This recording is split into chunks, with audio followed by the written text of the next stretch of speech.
All right, my dudes, we are live. What up, what up? We had a really good stream earlier today.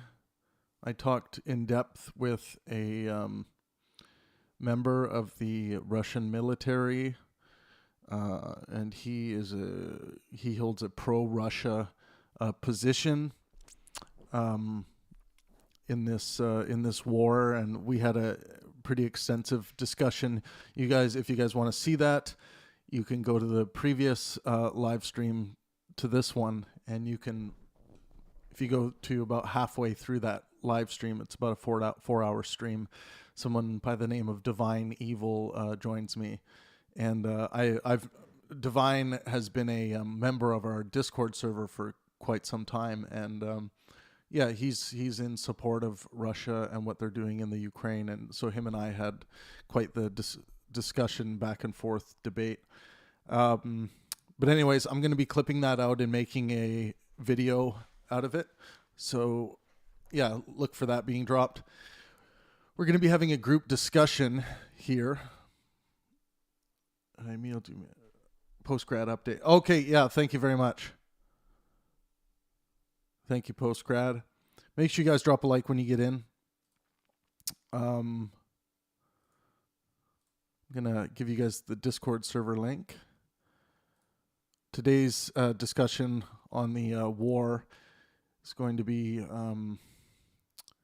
moderated and ran by John J. Parker, who is our Monday host. But you should all join our Discord server.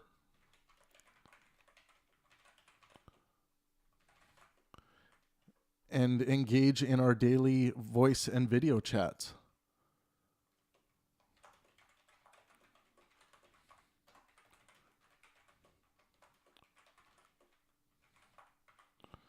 I'm going to post that and pin that comment. There's the Discord link.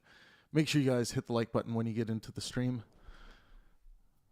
This one's going to be, this one will be fun. What up, Caster? We're just waiting for John to get in the room here. I'm going to be playing some Starcraft 2 Nexus Wars during this conversation. So a little entertainment, added entertainment to you for you guys here. You can see how much of a pro I am.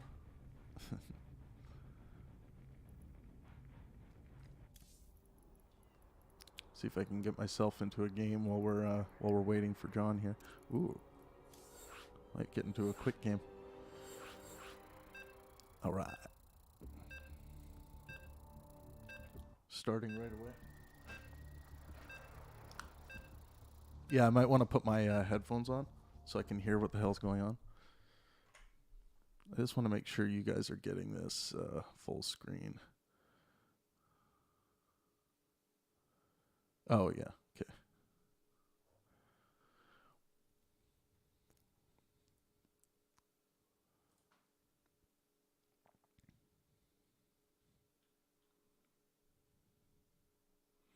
Just going to add everyone here. No, I gotta do this first. Yes, sir. Okay, there.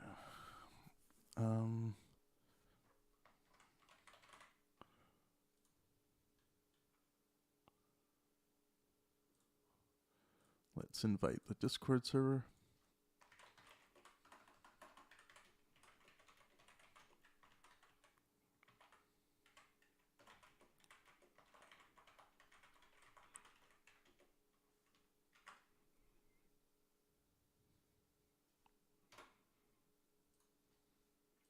All right.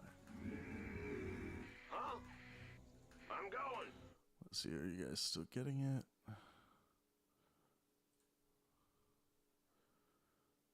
Why did I go there? Wait, what am I looking at? Oh.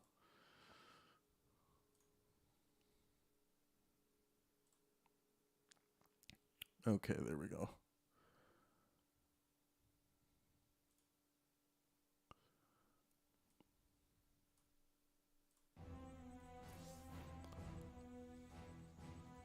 Gotcha. I'm going to wait for a bit because I'm going to build a Immortal first.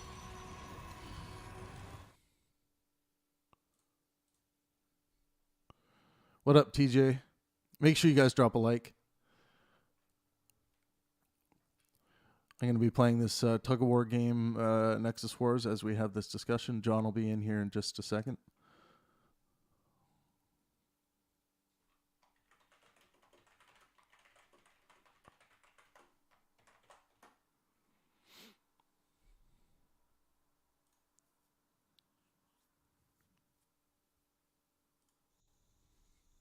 Yes, sir. We hear you. Moving.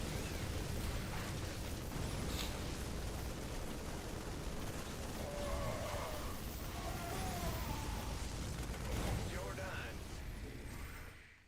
Gotcha. I'm going.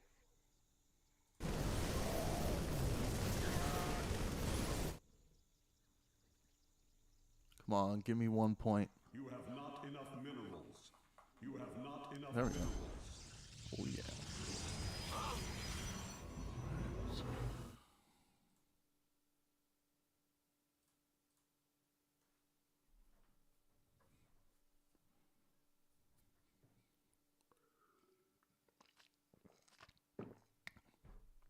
Drop a like when you guys get into the room.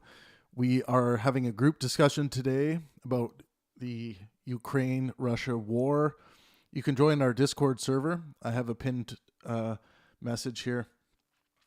I'll drop it again in the link there if you want to join this, what will be a group discussion. What up, Grim?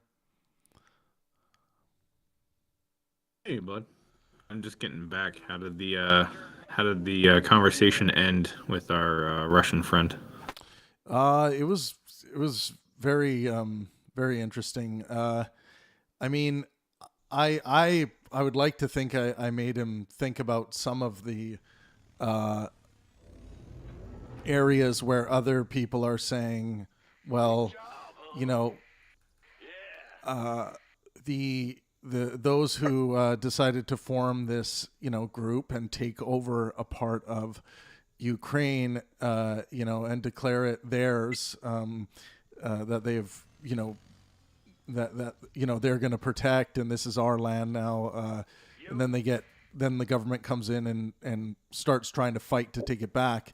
That's Right. being called genocide. Like, fuck off. Yeah. Like No, that. I mean, It's like that. That is the main bit of propaganda that I see being pushed on Russian people and these Russian so-called separatists. What up, John? I'm just going to be doing some gaming while you guys chat. So Sweet. Yeah, no sweat, Matt. But yeah, the propaganda, it's kind of hard to tell what's real and what's not. This is like one of the first. I don't know. It just feels like everything is on just social media rumors. well, I would say, well, 100% I would real. say not. It's not as bad as people think, because most, like, up until a couple days ago, we had like Western journalists in Russia and in the Ukraine, and we were able to get pretty accurate, you know, at least footage of what's going on. But it's it's I feel more sorry for the people who are stuck in these more so for the people in Russia that are being fed like a whole load of horse shit, from what I can tell. And if they don't believe it, like I think there's a new law that got put out, like just saying they'll put you in jail or fine you if you dissent. Like it's this not is the good. this is the kind of fucking nation we're dealing with here, and I know it's like I know some very smart people who are like can't put two and two together on this thing, and they're having a problem like figuring out where, like, oh, well, there must be some like legitimate reason for Russia to be doing what they're doing. And then they look into history, and then they look into this and that and the other, and they're like, No, you need to look no further than what has been written in history for the reason for declaring war on the Ukraine by Right. Russia. The I want your reason stuff. giving to the rest of the world. You know? This is class book. This is a classic Shroud. This is, I mean, and you even hearing in the way Putin talks about it, it's like, well, you know, Bush did it with Iraq, right? So it's not a war, right? It's not a war. It's definitely not a war until it is a war. And if we look at current past history of this is why I pressed him on Georgian concerns, because of this ever moving line that is being pressed. There are tons and tons of hectares that are being shifted over to Russian territory from Georgian territory, and the army just comes over and moves the line and comes over and moves the line. But it's not annexation. It's just slow swallowing and political moves, and it's a much more complicated thing than just war. It's economically crushing and putting in the right people of power before you even enter the country, kind of thing. Like, there's this whole different game that's being played right now, and that I believe, you know, somebody like NATO and the UN and the EU are very, very keen to and hip to. One thing I wanted to end on this too, Travis, was did you guys wrap it around the just massive amount of state control and state propaganda that is affecting about a third of Russians' population, mainly due to the poverty issues that they don't have access to internet, they don't have access to free YouTube to see exactly what's happening, things like that. That was one of the first things we talked about, because, you know, I was talking to a Russian who's technically enlisted in the army, and he's able to jump on Discord and chat, right? So I don't know. See, that's the thing about, if someone says, oh, okay, this is being strangled and people can't even speak or see what's going on or go on YouTube, that some of that seems to be blown out of proportion in my estimation, because I've been speaking to a lot of Russian people, some supporters and some not. The ones who aren't, of course, are speaking very carefully and making sure they can, they're not being tracked. I hope I'm dropping this nuke. I hope everyone's okay with it. Okay, there we go. Sorry, I'm playing this game at the same time. But yeah, I mean, it's just so crystal clear to me. It's like, oh, you guys are saying there's a genocide gonna happen, or there's genocide happening? Show us where it is. And then they point to the Ukrainian separatists, the Russian separatists within the Ukraine, who had seized land from the government, and then they're like, yeah, it's them. They're firing rockets at these people, these innocent people. The innocent people who have taken this land from the government, and the government, well within their rights, is trying to win it back. Like, what are you talking about? Yeah, I mean, that's why I wanted to question him on how he feels Russia is treating current Federation Baltic members, if not just clearly trying to bring back the USSR, and that is from the Belarusian people as well, and all these other high-end people that are next to him, all saying yeah, so he's gonna bring back the USSR. What's the big fucking deal? I don't think it's a USSR thing. States don't want to be part of that shit. They really don't want to be part of it. I don't think it's a USSR thing as much as I do think that he wants to expand his sphere of influence, but I see it more of as a Russian imperialism, Tsarist, Peter the Great sort of thing, more than a USSR thing. The distinction doesn't really matter, but that characterization has always kind of bothered me.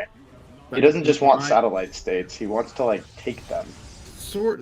Kind of. My theory is that it is clearly resources. I mean, the lack of resources that Russia has in order to truly catch up with the West, because it's been running on fumes for a while. They spent their gas so quickly to try to recover in a decade that they're running out, and that's my best guess. They're just clearly running out of resources, and they need these Baltic states to survive, and they're panicked.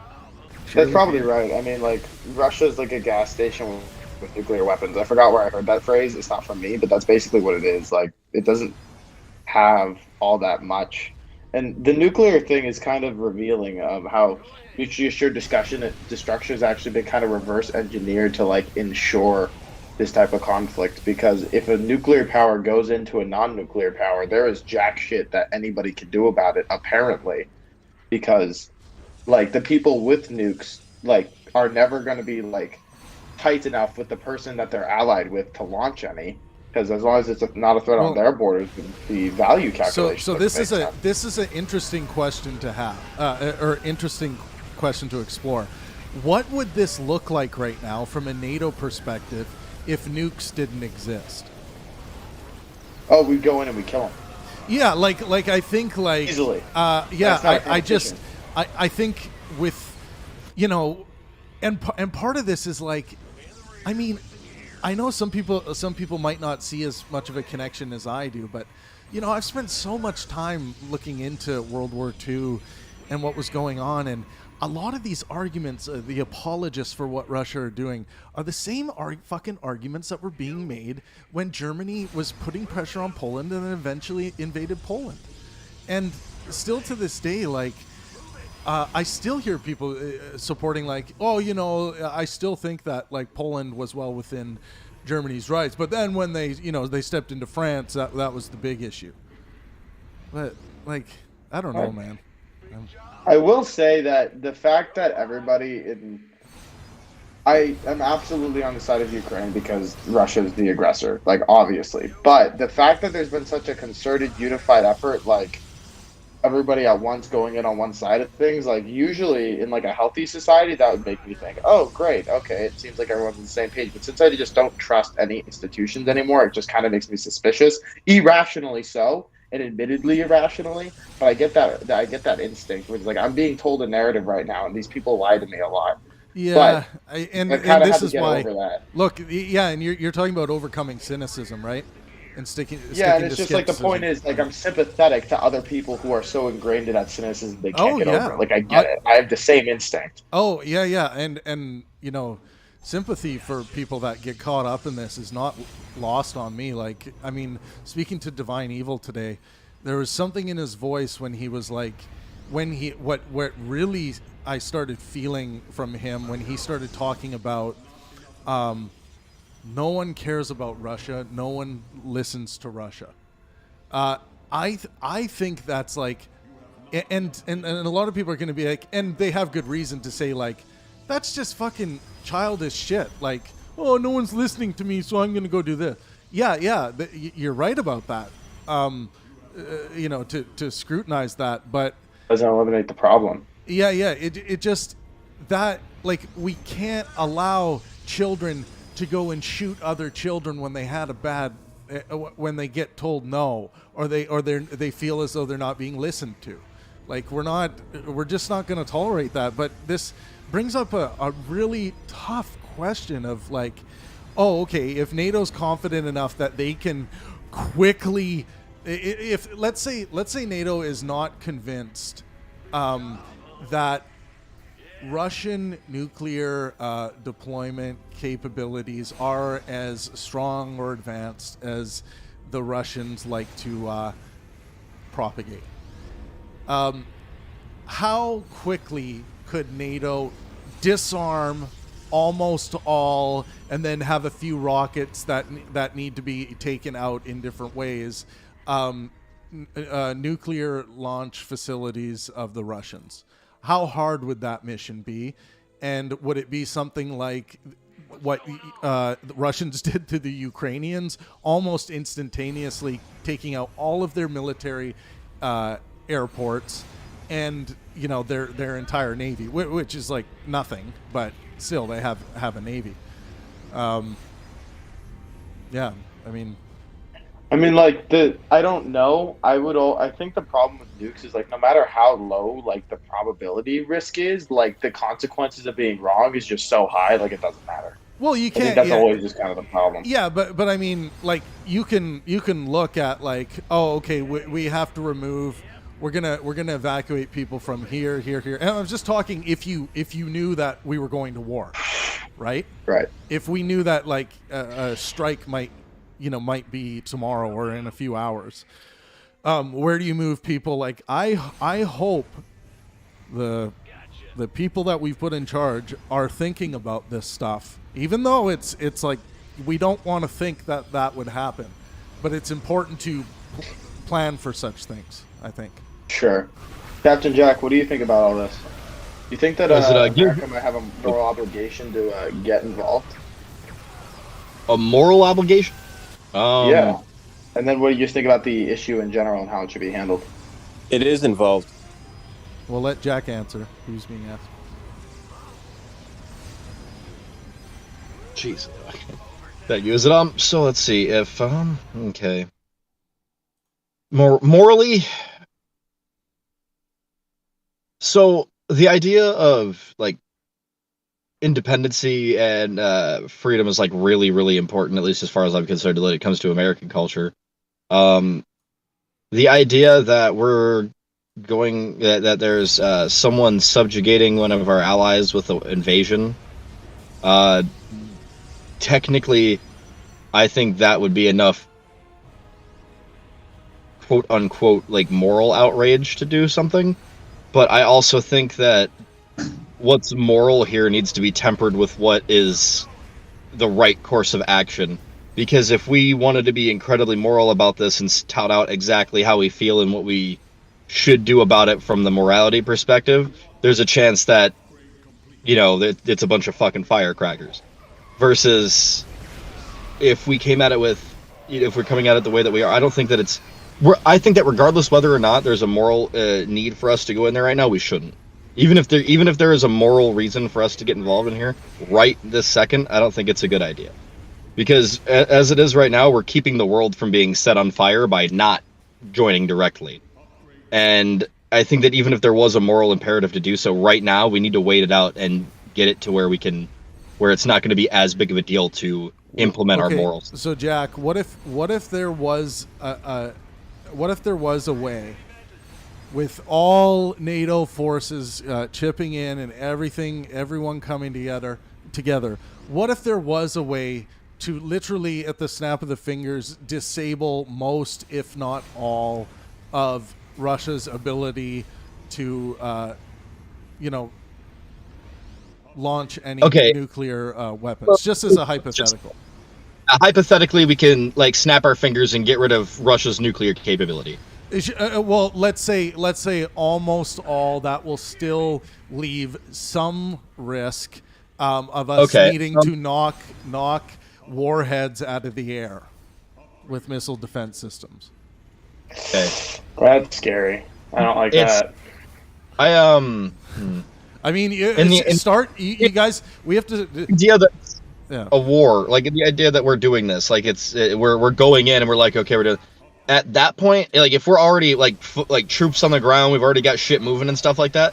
At that point, I don't think it's any more or less insulting to disable all of their or most of their nuclear capabilities. I mean, if we're at the point where NATO's knocking on the door of Russia and being like, "Hey, we're doing something about you," it's gotten to the point where yes, we're gonna have to disable your nuclear arms, but it's not because we're like we want you to be weak.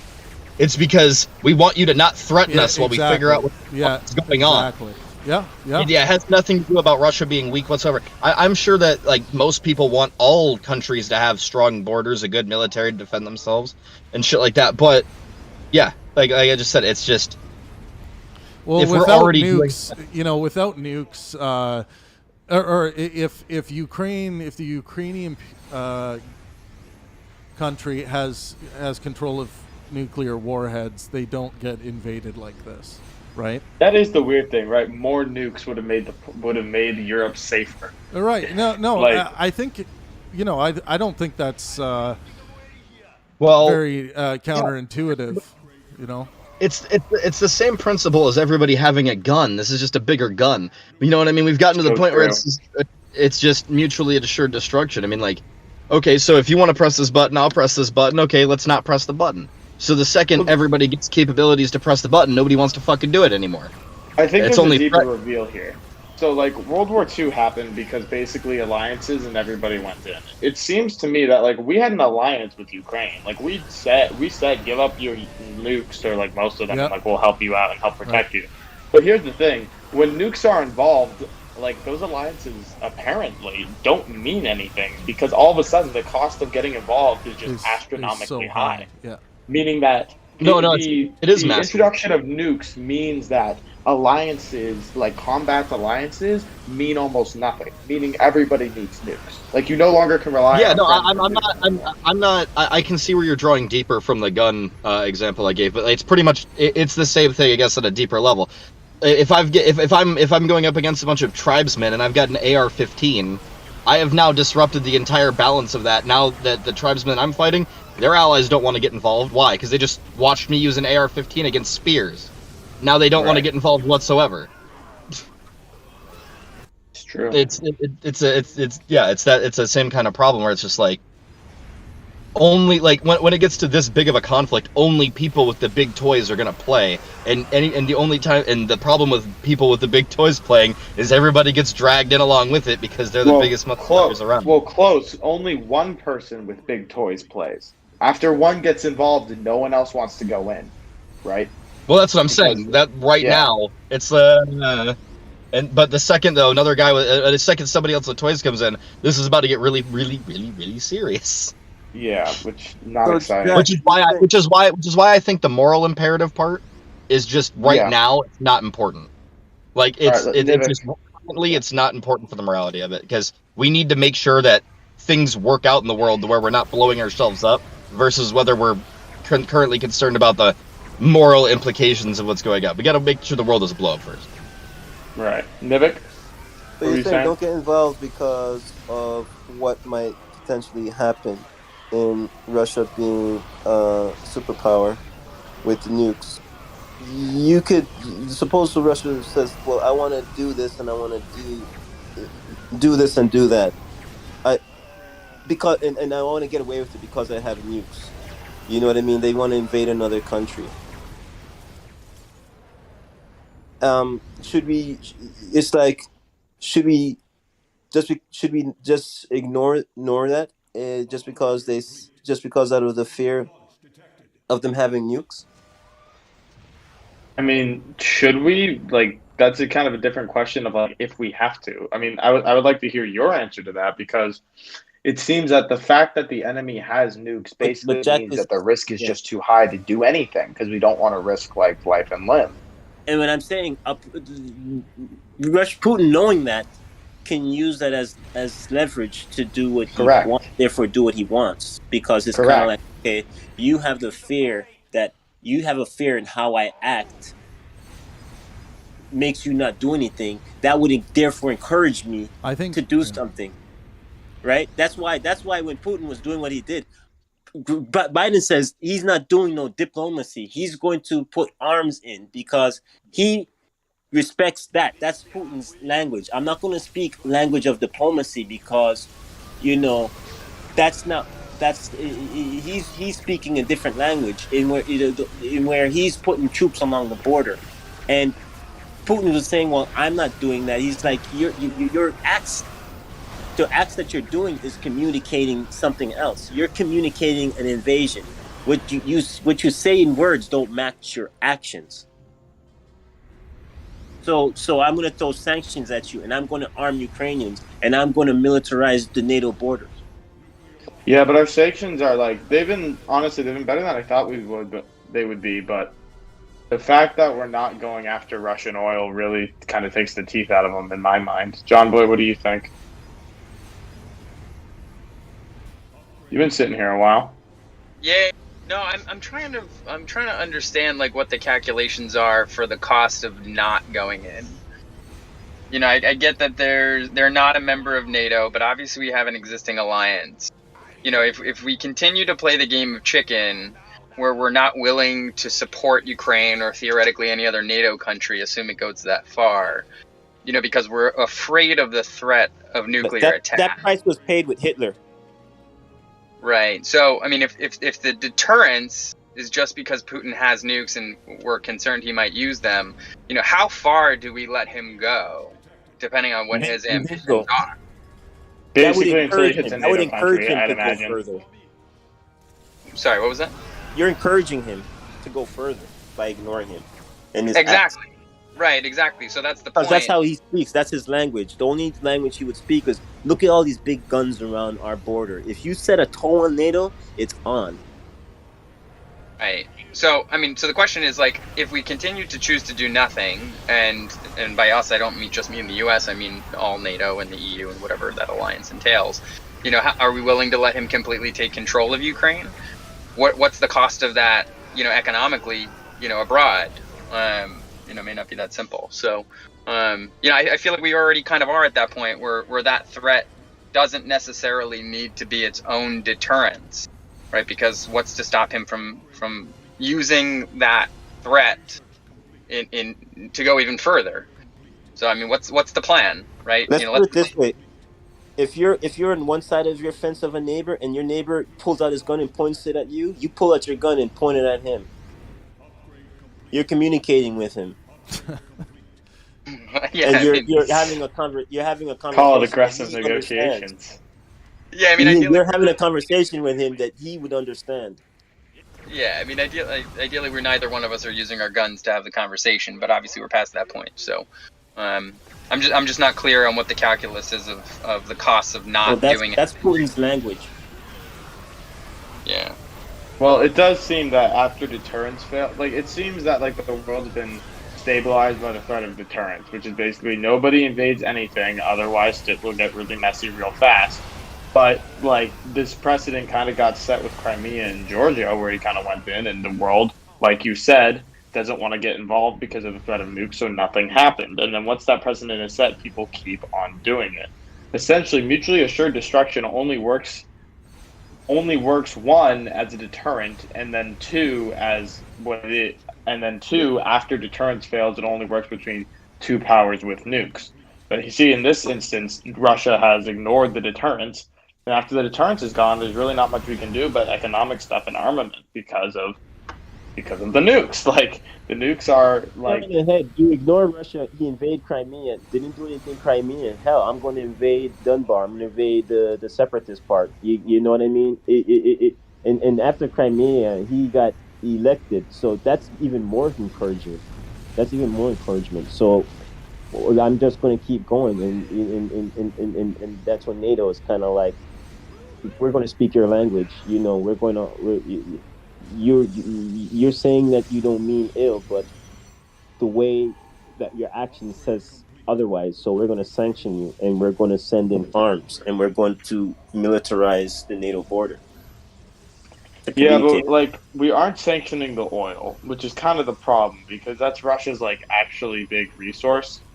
And that, like, if you want to kill Russia's economy, like the best way to do that is Russian oil, and we just seem like unwilling to do that completely. So it kind of makes me wonder, like, I understand not wanting to put. I really am sympathetic with not wanting to put boots on the ground, both for like America doesn't want to spill blood on foreign soil for like the 50th millionth time, and I also get it because of the nuclear threat. But as far as why we're not actually doing like the most economic sanctions we can, like I don't really understand that. To be a greater threat to us than ISIS really was, right? I mean, technically, I don't know how that's quantified, but you know, if that's the case, and we were willing to wage a 20-year war at that cost, you know, to protect our own safety as a country, you know, why are we not willing to do that in this case? And I mean, a bit rhetorical. I mean, Russia is not expressly threatening the U.S. I mean, it wants the countries around it, and then it says, don't get involved, U.S., or we'll fight back. ISIS was like, let's kill the West. So yeah. I think there's a bit of a difference there. You don't see Russia in attacking democracy, in seeing what the West stands for, in overruling the democratic will of its people as an attack against the West. It's an attack against democracy. I mean, I'm kind of less worried about the attack on abstract principles and more about like the attack on like actual nations and actual people. Like, I don't think that the abstract principles are like worthless, but if you're going to compare an organization like ISIS that was like actually like throwing planes in the buildings, that wasn't ISIS. But no. The ideology. I know that wasn't ISIS. All I'm saying is that like actual attacks, like actual desire to attack the actual physical nation, I value a lot higher than like disrespecting Western principles in terms of what I'm supposed to care about. No, like, no, I'm no, not no. saying neither are unimportant. It's about the view to the rest of the world in what would more matter: democracy or authoritarianism, right? And you wanting to uh, attack the idea of people having a say in imposing on their democratic will of self govern of anyways, him attacking Ukraine it's really a fight between democracy and authoritarianism, and Ukraine being a football is what's going on. I mean, like, I don't really see it that way. I see it as a nation wanting more land and more power, and then some other nations not wanting that. Like, I don't see this as like avatars of like fundamental like gods of like different With types of democracy, governing systems. I don't think that's the proper way to people think voted about it. to It's just be in different NATO. people with different incentives. With democracy, people voted to be in NATO, so you'd see that as a threat, right? You'd Excuse be me? against that. You'd be against the ideals of democracy if their views is to go to be NATO, and you wanted to put a puppet that leans towards the Russian sphere of influence. You're overriding the will of the majority of the people, right? Who don't want that. I mean, I hate to break So it to you, but like democracy. most So there's an politicians argument of just want democracy. power. Excuse me? Say again? No, I'm saying it is an argument of democracy because you wanting to put a person in power that more goes to the Russian sphere of influence than the majority of the people who wants to go towards the Western sphere of influence and wanting to join NATO. You'd be against democracy because democracy is not working out. I mean, like, yes, sure, like implicitly, yeah. I'm just saying that, like, I don't think that's really the explicit or the most relevant motive. I'm saying that, like, yeah, you can like characterize it thematically and probably be right, but I'm just kind of more concerned about like incentives for like power. That seems more like material and relevant to me. So the breaking up ironically, of I think this issue would be not existent if Ukraine hadn't cozied up to NATO so much. Like, I think Russia probably just wants everything around it in general, but I'm pretty sure, like, I forget, Russia at some point said, like, if Ukraine join, like, we really don't want Ukraine joining NATO. We don't like how many NATO countries are surrounding us on our borders. And if they try to get too close to the West, then we're going to have to do something. And again, this isn't justifying what they're doing. I still think it's evil. NATO's good but to like, stop Russia. To band, but NATO's good to band together to stop Russia. That you'd well, see. in this case, trying to band together with NATO like provoked Russia into like war. NATO's other democratic, like, right? I am aware NATO is democratic. I'm saying that the fact that Ukraine was getting so close to joining NATO is probably what provoked Russia. We could have had a scenario where Ukraine was just a completely neutral buffer state that would have involved, like, avoided conflict altogether. Which brings in this area, like, do you care more about the abstract concept of democracy spreading across the world? Or do you care more about, like, less war? So if Ukraine was neutral, none of this would happen, is what you're saying? No, I'm not saying that. I'm saying this might still have happened. I'm saying it's probably a lot less likely and probably a lot less soon. So you don't think that the separation of Ukraine from the Soviet Union, some people, they don't see Ukraine as a legitimate nation that shouldn't have broken off? Well, look, man, I see what you're saying. All I'm saying is that the reason that Russia gives, and they've been saying this for like 15 years, so it might still be BS, but it's not like just convenient in the moment BS, like propaganda. Like, they've been saying this for a while, is that like we do not like the idea of being completely surrounded and bordered by NATO countries. If Ukraine goes this way, we're gonna do something about it. And then Ukraine went that way, and they did something about it. That's not to say they never would have done anything.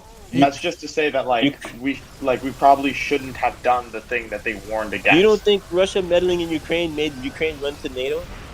No, I'm sure it did.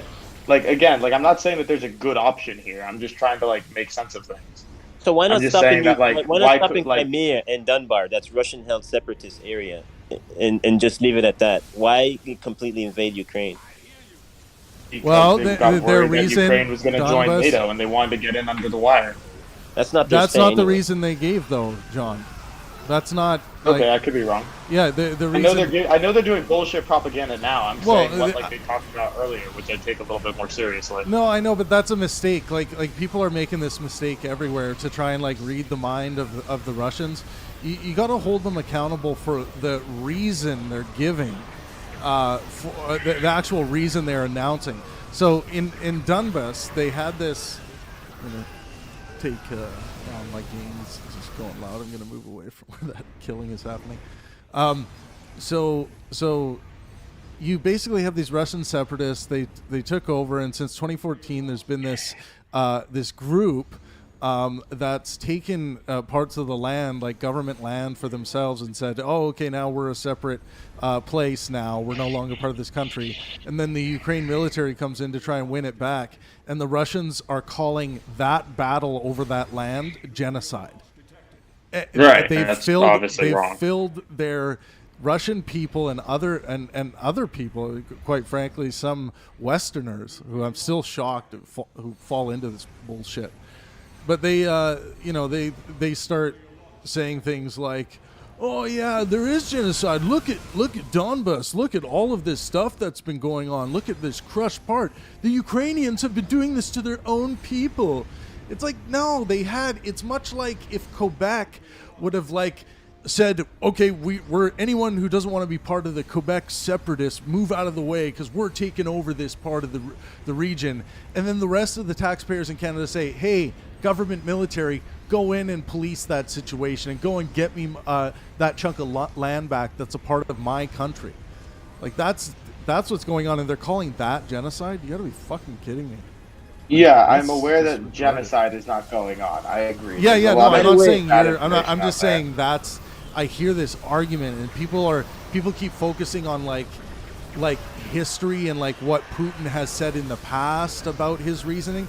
But people have to understand that he's been very clear about the reasons for this invasion, and the reasons are based on this conspiracy theory that's had no evidence shown to anyone, and that the guy I talked to, Divine Evil, today was propagating and saying, "Oh yeah, genocide has been happening for 8 years." And I'm like, "What are you talking about, genocide for 8 years?" But he was referencing the goddamn takeover of certain parts of the land by these separatists, and then the Ukraine military trying to get it back. That's not genocide. God. And a lot of times, I mean, right? It's not genocide. That's just war. That's civil war, right? Which is bad. Yeah, civil war is also bad, but it's not genocide. Agreed. No, yeah, but it's like, can you imagine if like the crazies who were taking over Portland decided they were going to take over the the entire state, and then say, "Oh, we're taking over this state. We want it," and then it's like all of a sudden it's like, no. That belongs to the taxpayer. That belongs to the people of the United States. You can't just take. You would want your military to go in there and take that fucking land back. It's like, what? You're gonna bend over for these thugs that come into your fucking. Like, what planet are these people living on? You can't use the word thugs, Trav. That's racist. Well, fuck them. Parker, I want to ask you a quick question. What if you want to invade the entire country of Ukraine? Wouldn't it be a good idea if an issue happened along the border to validate your invasion, to come into Ukraine and take it over? Don't you think that's kind of like what? Yeah, dude. My entire point is that it might have been smarter for Ukraine to try to stay expressly neutral. That's all I was saying. It might have helped them. That's all I'm saying. They had no choice, man. Russia was imposing its will on Ukraine. Was that already happening? I'm not sure. It would have been smarter for them to keep the nukes. Yeah, right? Well, first of all, they should have kept the nukes, and then use the nukes to back up their constant neutrality. They should have been like Switzerland, holding apart two forces with nukes to back it up. That sounds super precarious, but that's probably actually the most stable situation that they could have had. But instead, they gave up their nukes, and then they got cozy to one side, and then like Russia was probably going to be aggressive to them anyway, but like Exactly. it just seemed like this was misplayed. That's all I'm saying. Looks misplayed to me, which is unfortunate. God, all those poor people. Do you know what's really interesting to me is that there's still TikToks coming out of Ukraine of like young people doing TikToks at like battlegrounds. It's wild. Yeah, for sure. That's crazy to see. Yeah, I mean, we've gotten closer insights as to what conflicts of this size and nature are like, through social media. And of course, there's bad actors out there spreading bullshit, right? Releasing clips from 5 years ago in some other country that has nothing to do with this, and you're like, what the fuck? Like the Snake Island stuff was fake. The Ghost of Kiev was fake. A lot of the pictures of Zelensky are like months old. I wish that wasn't true. It feeds my cynicism in ways that I don't appreciate at all. I don't like it. And I understand words like propaganda, but it's still annoying. I think okay, I'm dropping a nuke on these. I'm moving in on these freaking heroes. Fuck these guys. Very, very topical, Trav. Yeah, I totally am. I'm dropping nukes on guys right now. Oh, now I'm in a big bad fight. Kill that bitch. Are they putting up more resistance in urban guerrilla warfare than you were expecting? Yes. Are they actually? Hold on.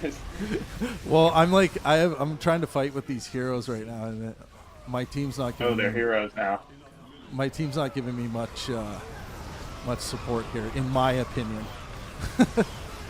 Yikes. Oh, we have one player who's just terrible, so we're fucked.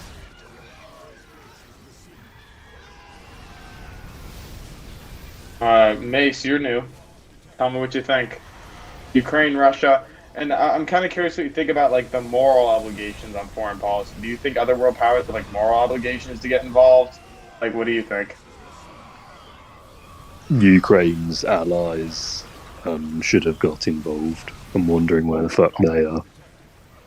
Should have been involved a fucking while ago. Put up, again, let's take this focus off Ukraine. When Russia was threatening, we should have said something other than just the tip. We kind of talked about this last time we talked about Ukraine, but we probably should have said, actually, no. If you put a toe across that line, we'll fuck you up. But we should have made it vague and erratic and threatening. And Ukraine's not NATO. I'm aware that Ukraine is not NATO, and due to that fact, and due to the fact that Putin thought that the West wasn't going to really do anything, he pushed in, and if we put up a stronger front, maybe he wouldn't have. That's kind of my point. I'm aware they're not NATO. Joined NATO. I mean, joining NATO takes time. The second they announced their intent to do that, Russia was going to come in no matter what, I would imagine. Why does it take time? I have no idea. I know that I do know that it takes time. I did see this on a reliable source. Trust me, I'm definitely not making it up. I'm pretty sure. I'd be very surprised. I would be very surprised if you could join NATO instantly. Hold on, let me check now. I don't want to put out misinformation. Well, not instantly, but surely it's just a matter of getting two people to sign a contract and then job done. You can do that. I'm sure you have to have the NATO countries vote, given that these are ironclad contracts to come to their defense. Okay, fine. Hold a vote, two people sign a contract. You can still get that done in a weekend. All right, well, I'm going to look it up. Mace, you should look it up as well so we can cross-reference. I mean, it took forever for Britain to leave the EU. That's kind of what I'm going off of. Well, I think there were specific restrictions, right? Maybe it has something to do with Putin saying if they ever join NATO, we got problems. Right. It's just kind of ironic to me that the group again, I think Russia probably would have went in with it no matter what, but it is excessively ironic to me that indirectly these massive international organizations that were meant to help keep the peace in this particular instance were the immediate provocation. And there's no real provocation for what Russia's doing, but speaking loosely, I find that ironic. NATO best not send the message that because a nation has nuclear arms, that NATO's going to tell the bully that you better stop acting like that. Come on. That's literally the message. As opposed to giving some actual fucking repercussions for this, and people are like, "Well, what are we supposed to do? They have nukes." Are you kidding? We're fucking NATO, and we've had this big superpower invade a country unprovoked by them. Like diplomacy, Travis. Diplomacy. No, Nivik, diplomacy is important, but you can't. No. But you're right though. Like diplomacy is important, but you have to set a line down. You can't go on in situations like this and say, "Oh well, we can never start a nuclear war." Dude, I got to tell you guys, we're living at a time right now in this moment that NATO might have to say, we have to go to war, which means nuclear war. Why would NATO have to go to war? It's none of our business. Well, if I have no say over that, if NATO decides that Russia has overstepped enough, or if Russia was to make a play for other nations after it's done with the Ukraine based on the same kind of conspiratorial type thinking that led them into the Ukraine in the first place, then at some point NATO has to decide what they would have to do, right? I mean, but the U.S. in World War II. Well, look at the U.S. The U.S. is, look how long the U.S. stayed out of World War II. And how many lives would have been saved if the U.S. got involved earlier? In World War II, the U.S. should have been involved earlier because allies of the U.S. were in a war. And if you're an ally of a country, you have to join them. I agree. I totally agree. But I'm just saying we have to, everyone here should have a line in the sand in their mind with regards to the situation where they would say, wait a second, NATO should be there right now. Now, but NATO's not allied with Ukraine. NATO drew a line. But NATO, they're not a member of NATO, but they are an ally to many of the nations involved in NATO. So NATO drew a line with NATO nations. That's not NATO's business then. That's for the individual allies of Ukraine to be getting involved. Yeah, I understand that. But if you look at the individual allies of the Ukraine and NATO, I mean... They're the same people. Right. It's like how many countries does that leave out? We're basically talking about the same thing. Well, I don't know if it is the same thing or not. Is it? It leaves out the ironclad agreements. Ukraine, if you join to NATO, if Ukraine joins NATO, then we have problems. That's involving NATO.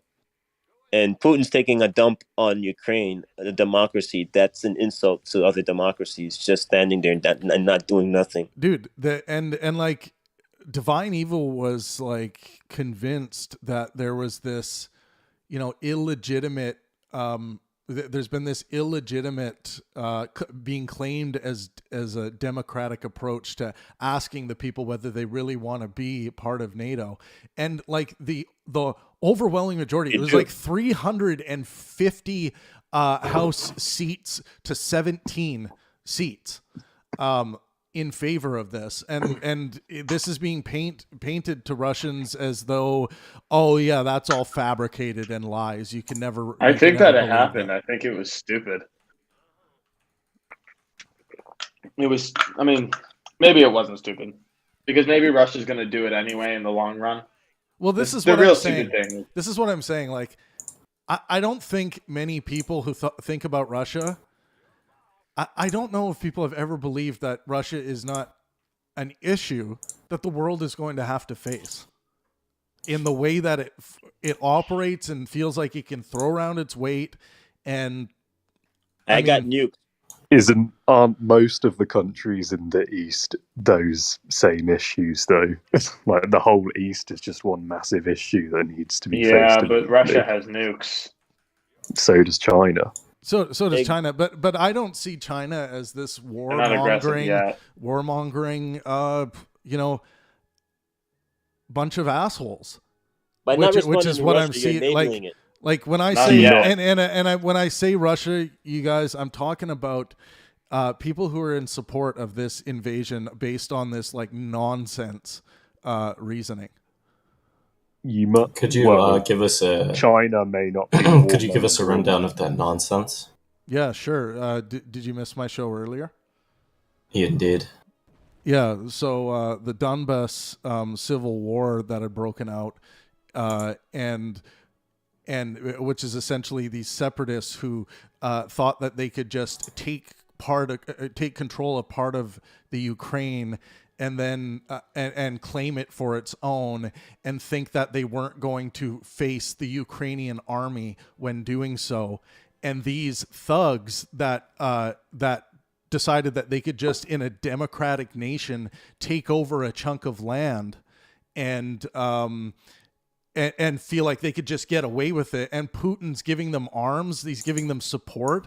Lots of reports of different propaganda that was fueling that.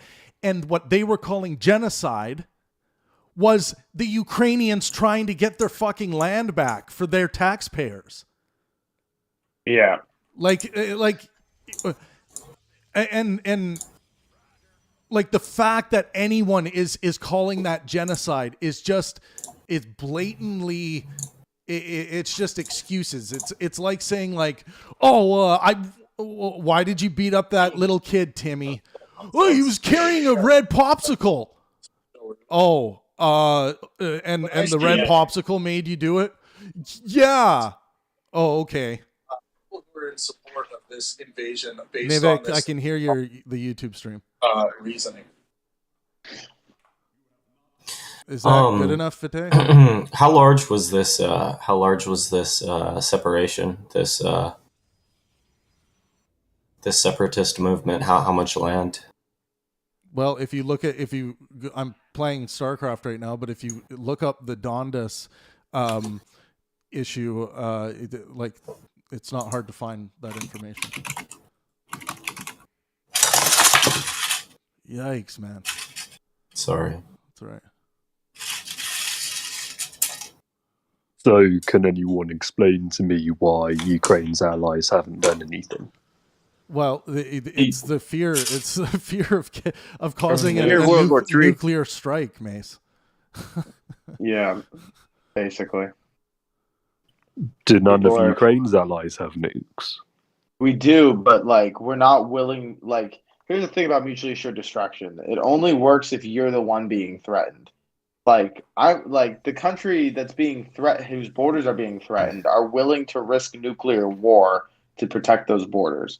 It's much less likely that America or the West is willing to risk nuclear war to protect some other nation's borders. It's just a different calculation. I don't understand. Disagree. Well, you can disagree. But that's literally what's I don't happening. understand. No, I mean I see it, which is you have plenty of people, including in this country and high up top, that are literally gearing up and waiting for war.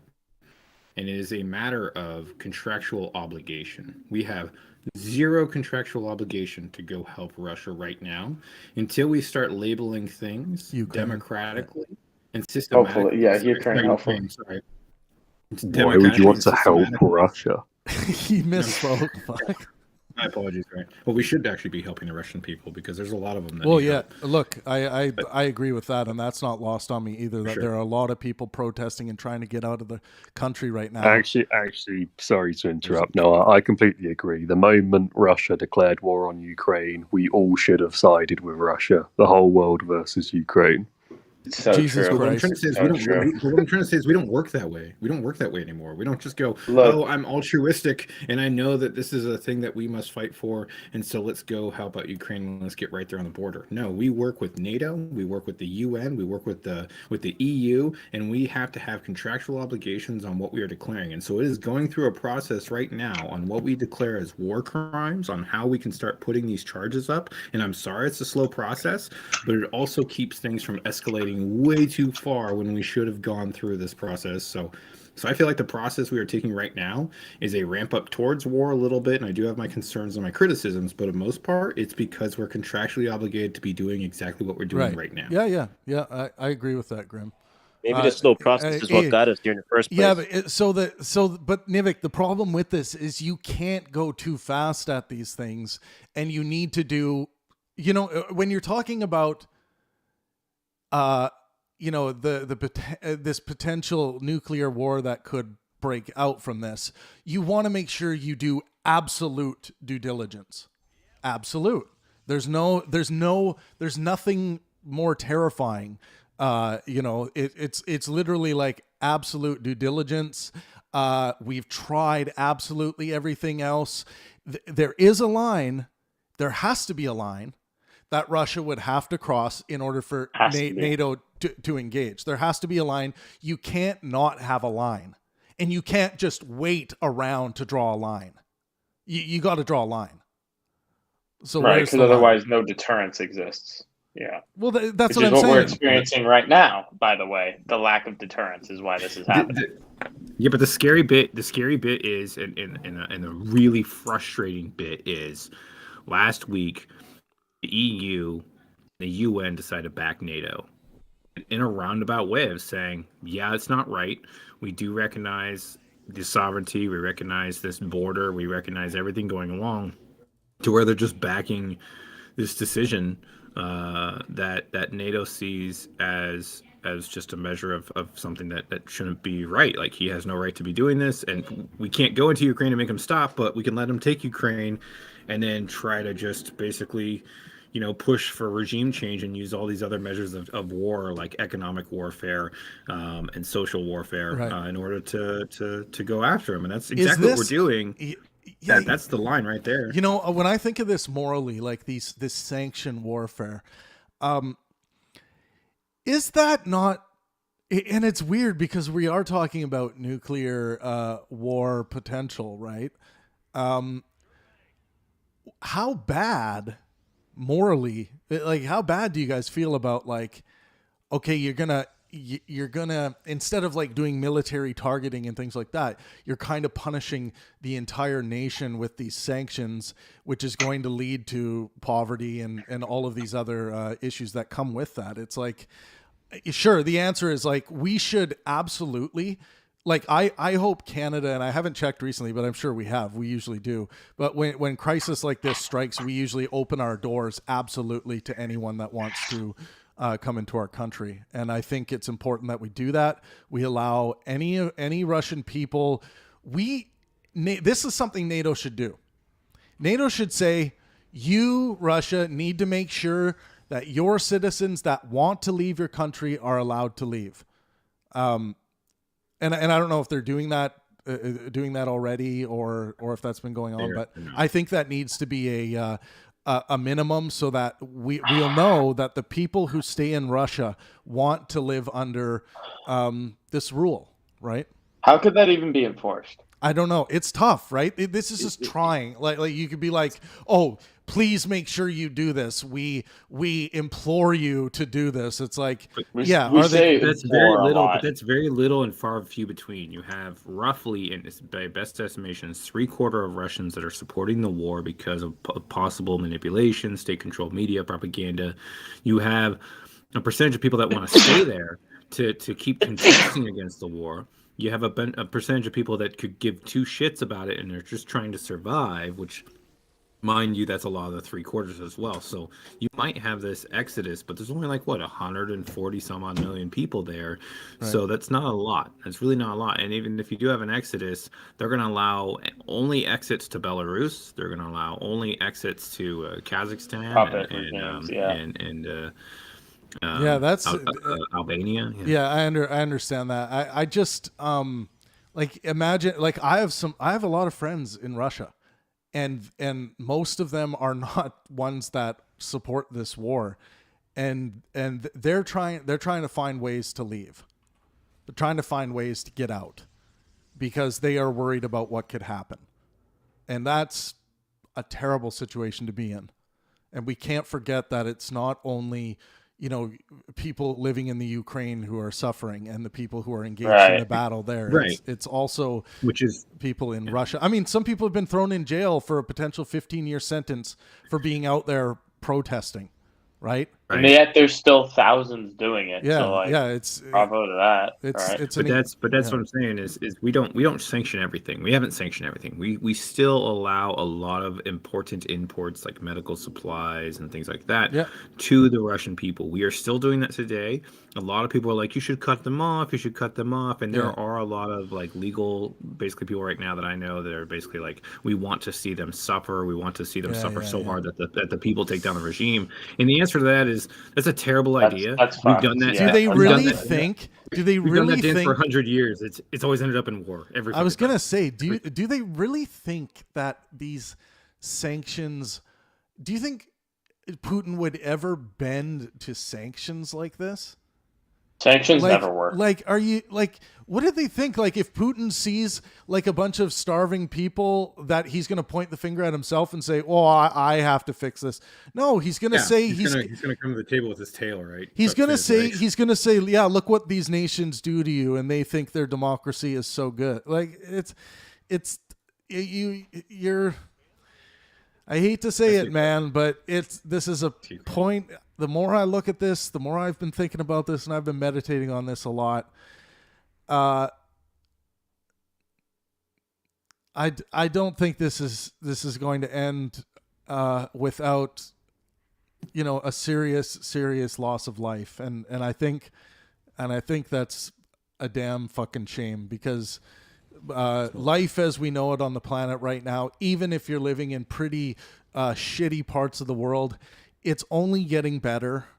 And we're at a point right now where, we could, like, somehow there could be this cultural outcry that really changes, the face of this imminent war, world war. And I just, man, when I run this calculus forward, when I look at the consistent relation of reality and I push it forward,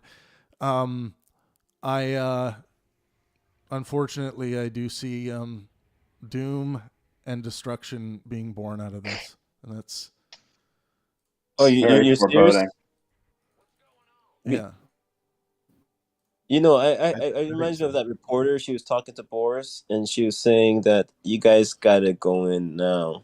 You're scared, and well, yeah, Nivik, everyone's scared for good reason. Like, people are just going about their lives right now, kind of like acting. They're trying not to think about it. And then most people don't know anything about it. It's too terrifying. Most people know fuck all about what's going on right now because it's terrifying. I work in the financial sector, and I have a lot of European partners.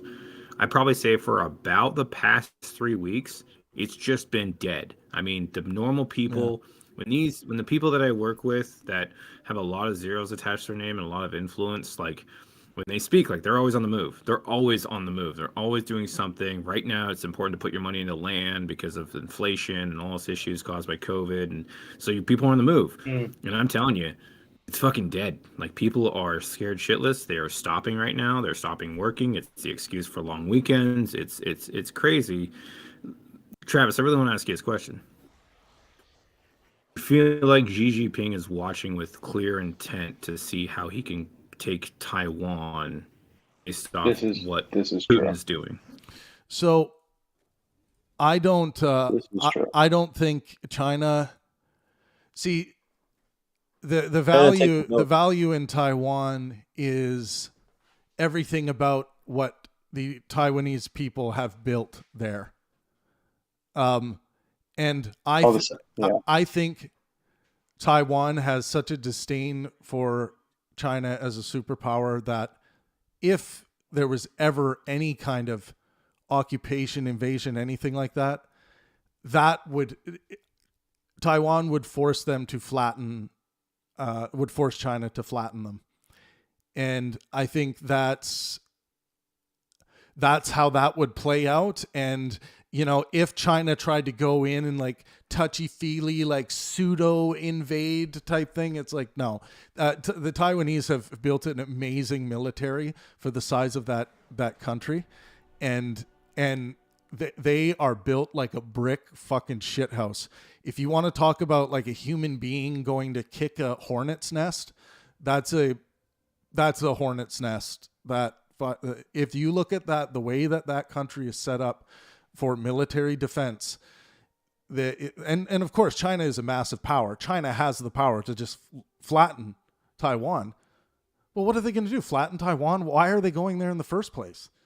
Or the semiconductor factories, right? It's not just that. It's not just that. It's not just China that, but partially that. China has the same way as Russia, kind of, but China's a little bit different regime mindset, which is Mao Zedong, which is if we are divided, given enough time, we will be at war. So we just need to unite so that we stay united. Yeah. If we do not unite, we will be divided and we will die. It'll take thousands of years. They are convinced of this because their culture has gone through thousands of years, and through the changes, they've constantly been at war. Only peace can come through uniting, period. Ironically, through more. They even want Japan back, believe it or not.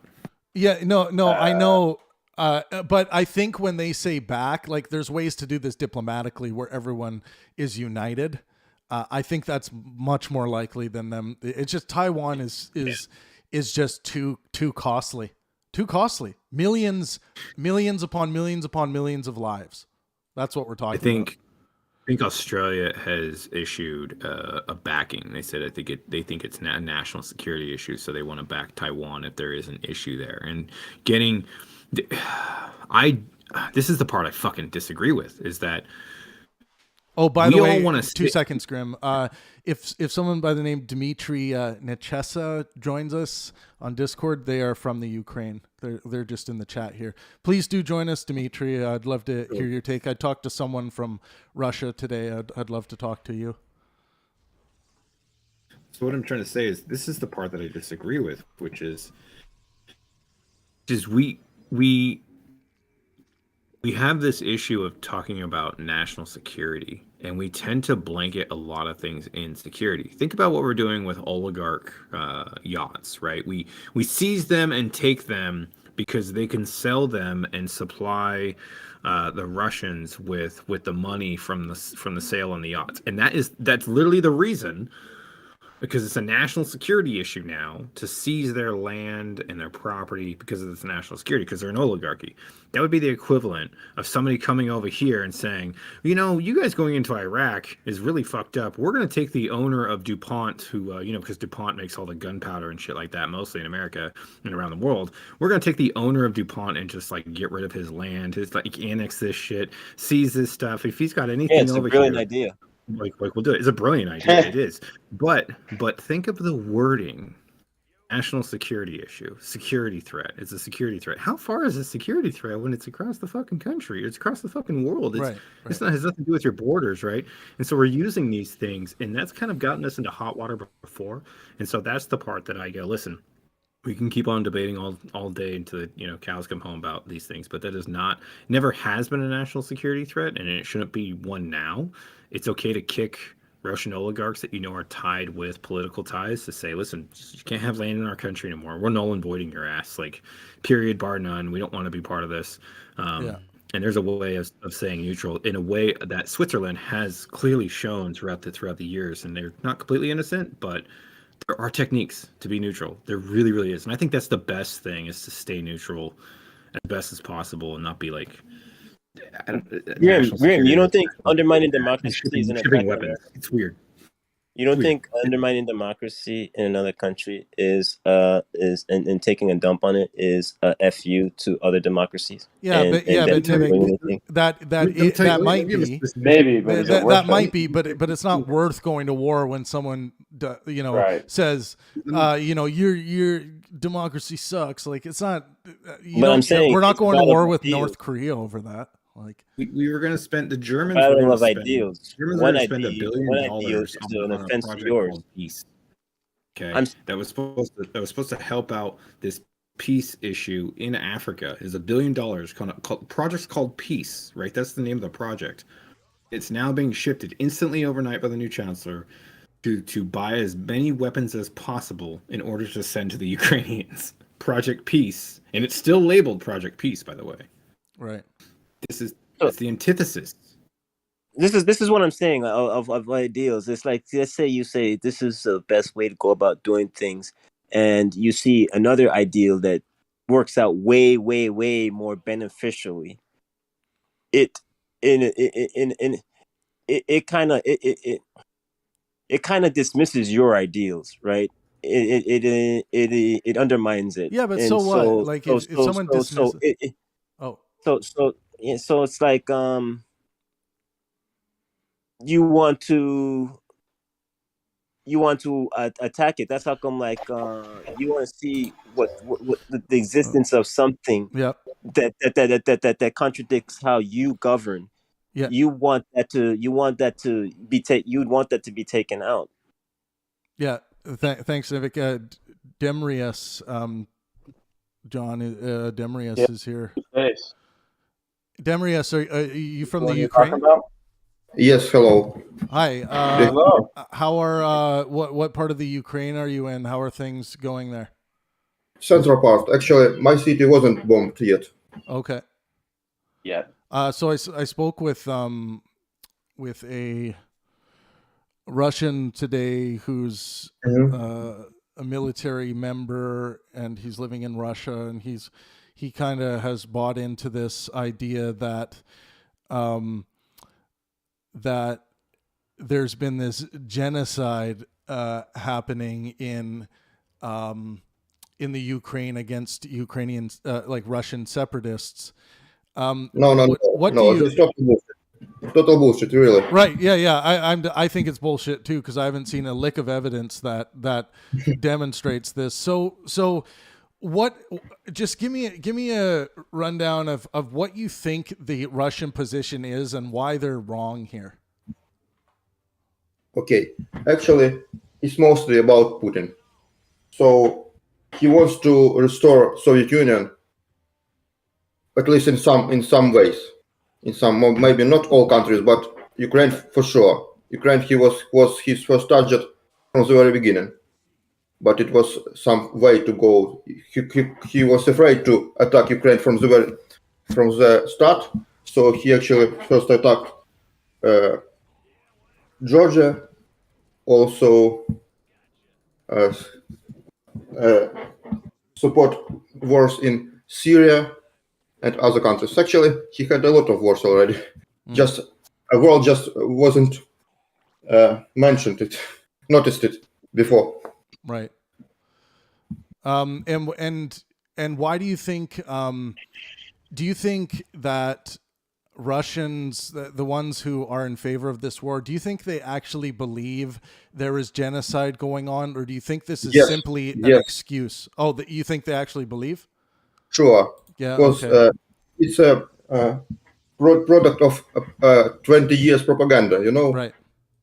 They live in another reality, like North Korea, when they believe they winning against America in war. You know, it's not North Korea.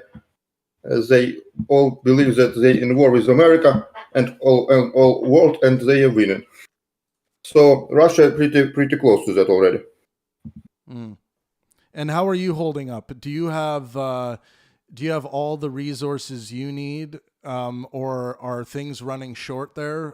Maybe give us a little bit of insight to what your personal struggles have been here.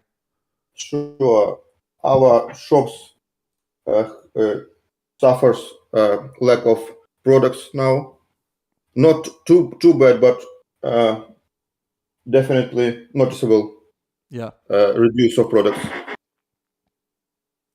But all our cities actually made own military divisions, like for territorial defense. Have you decided to join the resistance here and fight, or are you not going to fight? No, I am not. Not a fighter. Yeah. I am helping. Why not?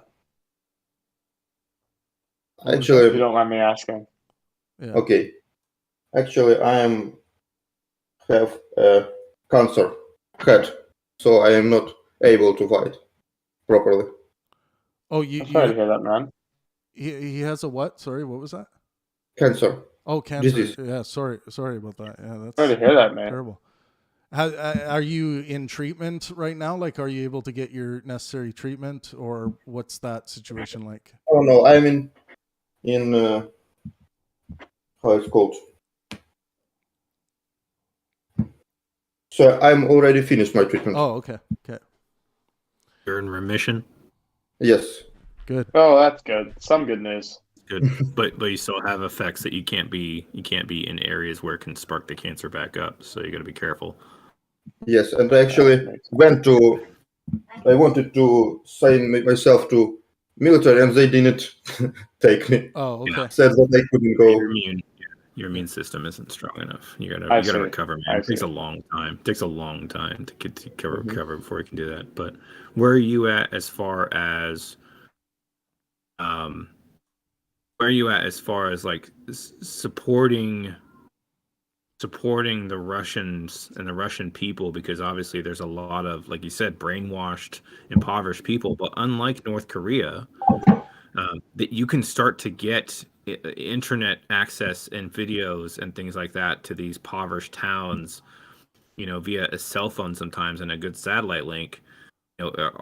Yes, and they say that we are brainwashed by America, and all videos are deep fake, made by Americans. Got it. So they're even trying to spin that, like, don't even trust the YouTubes and all that, right? Wait, it's not even trust their relatives in Ukraine. Like, son said to his mother in Russia, "Come on, you are bombarding us," and she said, "No, you are just crazy. You are brainwashed." Oh. Yes, Right. really. Brainwashed into seeing explosions. Heck of a thing. Exactly.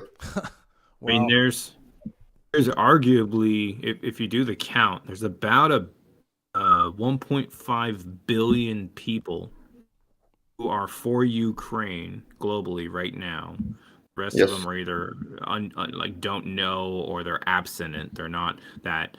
And there's only about 200 million people who are for this annexation. Yeah. But Russian actually losing this war already. Yeah. What do you think? What should be the penalty for Putin here? Do you think? Hug, like something like Nuremberg, like Nuremberg. You think he should go on trial? Yeah, I think he should be taken up on warmongering charges, crimes against humanity. I think. Did you see what happened to the International Criminal Court? You see what happened there? Yeah, what wasn't? Let me see. There's the International Criminal Court Security Council, I believe, is headed by the Russian Federation. Right. And they started to take a vote, and they were like, and it's like, so the Russian Federation, and I watched the whole thing, the Russian Federation is hosting country after country after country, fucking ripping it a new one, saying, "How dare you guys? What are you guys doing? This is a war crime," going off. And they just responded like, "We don't see it that way. We don't see it that way. We don't see it that way." And then they were kicked out from as a Security Council. Yeah. Like, even the ICC is like, "Yeah, we're going to start proceeding. Like, we have a unanimous vote to start saying these are international crimes." And so that's happening now, and they're taking it to the UN. I mean, this whole thing is coming full circle. How do you think that we're supposed to, like? And then what? Somebody got a warrant and arrest? Like, how does that work? I'm pretty sure that Russia will be,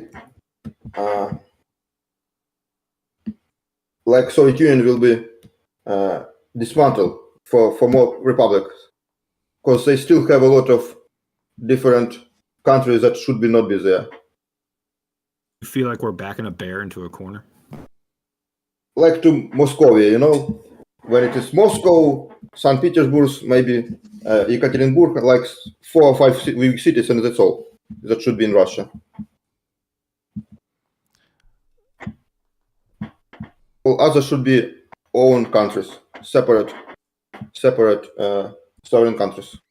You think Russia Talk itself? of backing Putin talk of taking Putin out is backing backing it into a corner. But if you engage, that's World War III talk. If you engage in these kind of like, wanting to assassinate Putin, you got to be very careful. You got to be tactical about this. If you're going to plan to assassinate Putin, you don't tell people about it. I probably should be tweeting it, Lindsey Graham. Sorry.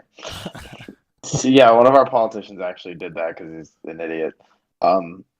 Those are I guess my question words. is: do you see any particular compromise here? Like, this is for anyone, but mostly for Darius, or however you say the name. Do you see any version of compromise here, or do you think it's just going to be somebody wins and somebody loses?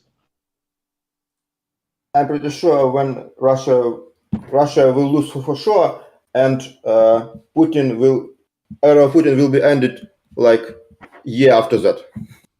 How are you so sure that? I mean, like, Russia's very big.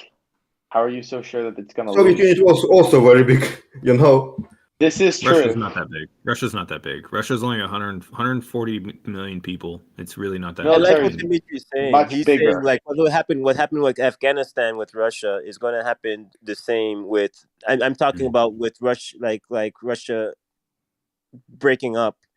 It's the potential of the same would happen with Ukraine in wasting its resources and trying to. Not much to break up. Yeah, you guys. But the worry is not the population size, right? It's the military size is what I'm worried about. And the potential kick.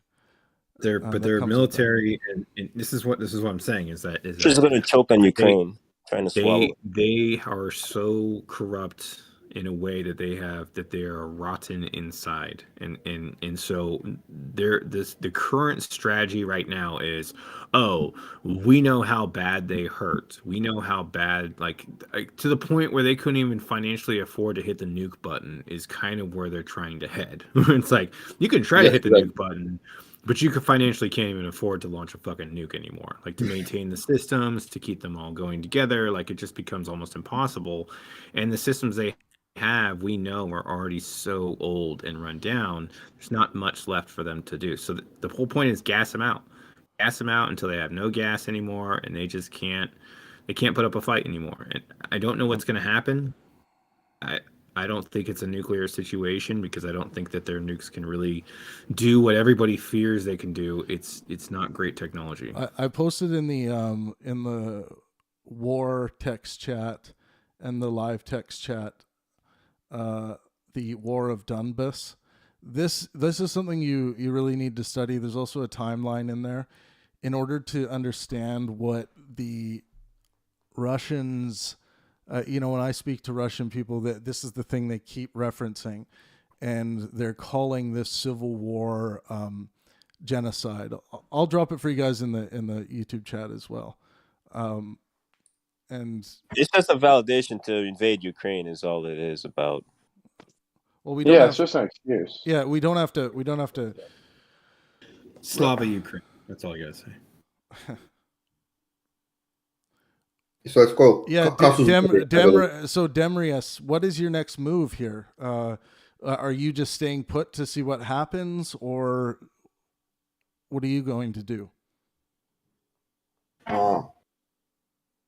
I'm still sitting here and waiting when Ukraine will win.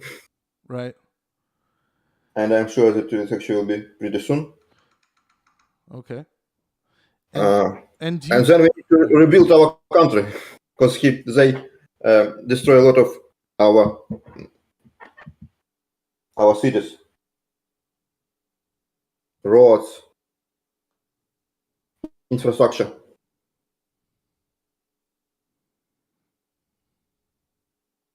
And then we need to go to European Union and NATO. I'm pretty sure that we need to be there. Yeah.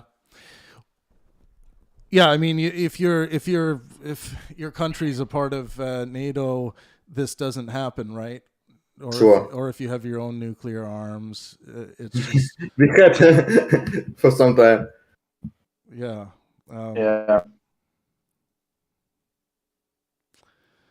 Yeah, I mean, it must be somewhat scary, terrifying. How are people around you reacting to this? Sure, people are scared, afraid of being bombed, afraid to lost their relatives. Yeah. Rough. No one actually thought that it will actually happen. Because actually Putin making attack Ukraine for 20 years already. I mean, in informational sphere. In Russian television, it was forbidden to make any positive news about Ukraine. It's either nothing or bad news only for 20 years.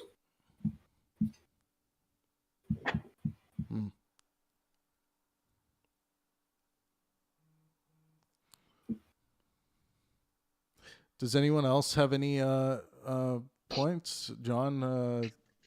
Yeah, no questions for Demarius in particular, other than like heart goes out. Thank you, guys. Yeah, I mean, like the issue is kind of complicated in terms of like what we can do, but no, you already making a lot. Actually, much more than we expected. What do you mean? Oh yeah, you Yeah, mean by shipping materials and stuff? Yeah, like how helpful has that really been? Yeah, I mean about law systems like light anti-tank weapons. Yeah. Stingers against. Yeah, those they come in handy. Yes, very much. You take out the heavy machinery. Actually, I was wondering, Demarius, I just realized some stuff. Like some of those stories about like the ghost of Kiev and like the Snake Island. Did you like those wound up not to be exactly true? Did you know that at the time and the world was slow, or did nobody know?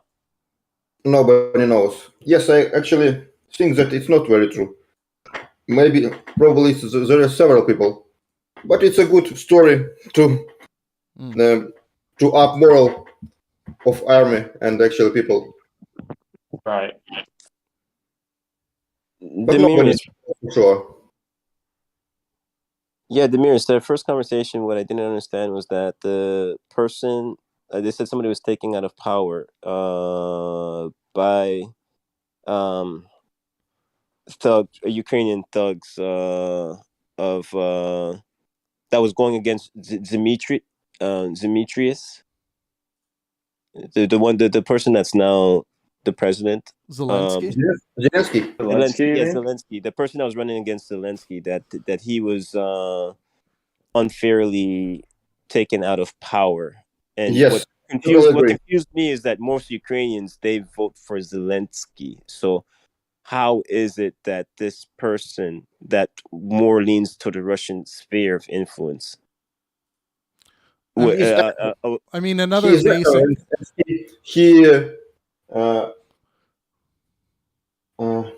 I mean, another way to put this, if I can add, Nivik, is: do you think Zelensky was democratically, yes, elected, fairly elected? Yes, and do you like him as a leader? No, it's not that I like him. Nivik, I'm talking to Demarius. You don't like him as a leader? No. Okay, but he's really. What are some things you don't like about him? No, he's pretty good in this conflict, but before that, he was really terrible. In what way? Really? In every way. Can you expand? Like, can you be specific? Like, what do you think he's tyrannical, or do you think he's, in it to make money? To copy Putin, actually. He what? But in smaller scale. He what? Sorry, a small Putin. Yes. Oh. He tried to be. Okay. And why is he fighting so hard, do you think? Or do you think he is? I'm not sure, actually. But Demiris, he wants to be NATO along with most of the Ukrainian people, right? Well, let's ask questions. No, but I was just saying, like, yeah, objection leading the witness. He goes along with their interests, is what I was saying, which is where it's coming from. There's yeah, I mean, there I've heard from a lot of Russians who say that he wasn't legitimately elected, and this is another reason why they need to go in and and save everyone from no, this. he was for sure elected faithfully, because I see people around me, right, and it's very hard to find people who was not for Zelensky that year. Right. Do you feel that your country tells the truth to you? I think yes, actually. So generally, you feel that they tell the truth. Do you feel that the Russian government tells the truth to its people? No, sure not. Okay, and what about how do you feel about yeah, I mean, we can follow up with that. And then one other question. Do you think the United States government tells the truth to its people? I don't know. USA people should say. Yeah, I just kind of was interested in your perception. Do you have a perception that the U.S. government is very secretive and doesn't really tell its people what it's doing? Or no. Okay. I don't think so. Okay. Yeah, but you asked what about Snake Island? Yeah. Mm-hmm. Yes. Do you think it's like excusable, like propaganda, even if it's not true? Do you think that doesn't really fall under the idea of a government being deceptive? Like what do you think about that? How does that play into your idea that Ukraine is generally upfront? Can you please repeat, because I didn't get what you're asking. Well, you said that you think that Ukraine is generally honest with its people, right? But we were just kind of talking about how the Ghost of Kiev and the Snake Island stuff isn't really true. So how do you square those? Do you think it's just wartime, so it's okay, or like what do you think? It's not a big lie actually. It actually could be true, because Russian pilots are not trained good. When you can see in Ukrainian videos when we are capturing their pilots, this guys like overweight and totally not looking like a good pilots. So they are mostly trained by bombarding Syria without any countermeasures, and they probably faced an air combat for the very first time. So it's essentially can be true, but also it can be just a good story. Everyone lies, though, right? And it could be for a good cause or a bad cause. Yes, that is true. This isn't like, as far as causes go, this is a very good one. To be dishonest, I would agree. I don't know. Demarius, would you like to see like NATO or Western or UN boots on the ground in Ukraine to help out? Is that something that you think would be a good thing? It would be a very good thing.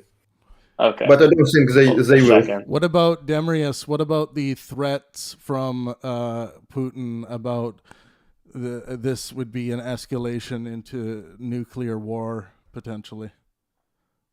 I don't that happens. think that could happen, because he's not the one that can just pull the button and it's going. A lot of people should actually do the thing to make it happen. And no, not all of the Russians are suicidal guys. Yeah. I have Demarius, I have one last question for you, and then I actually have to run. Do you think it was ever possible for Ukraine to actually be neutral? Or do you think that it was going to have to pick the West or Russia never saw us as neutral country. What about if it had nukes? Do you think it'd be possible to stay neutral if you kept your nukes? No, still no. Okay, so you have to explain that one. We couldn't just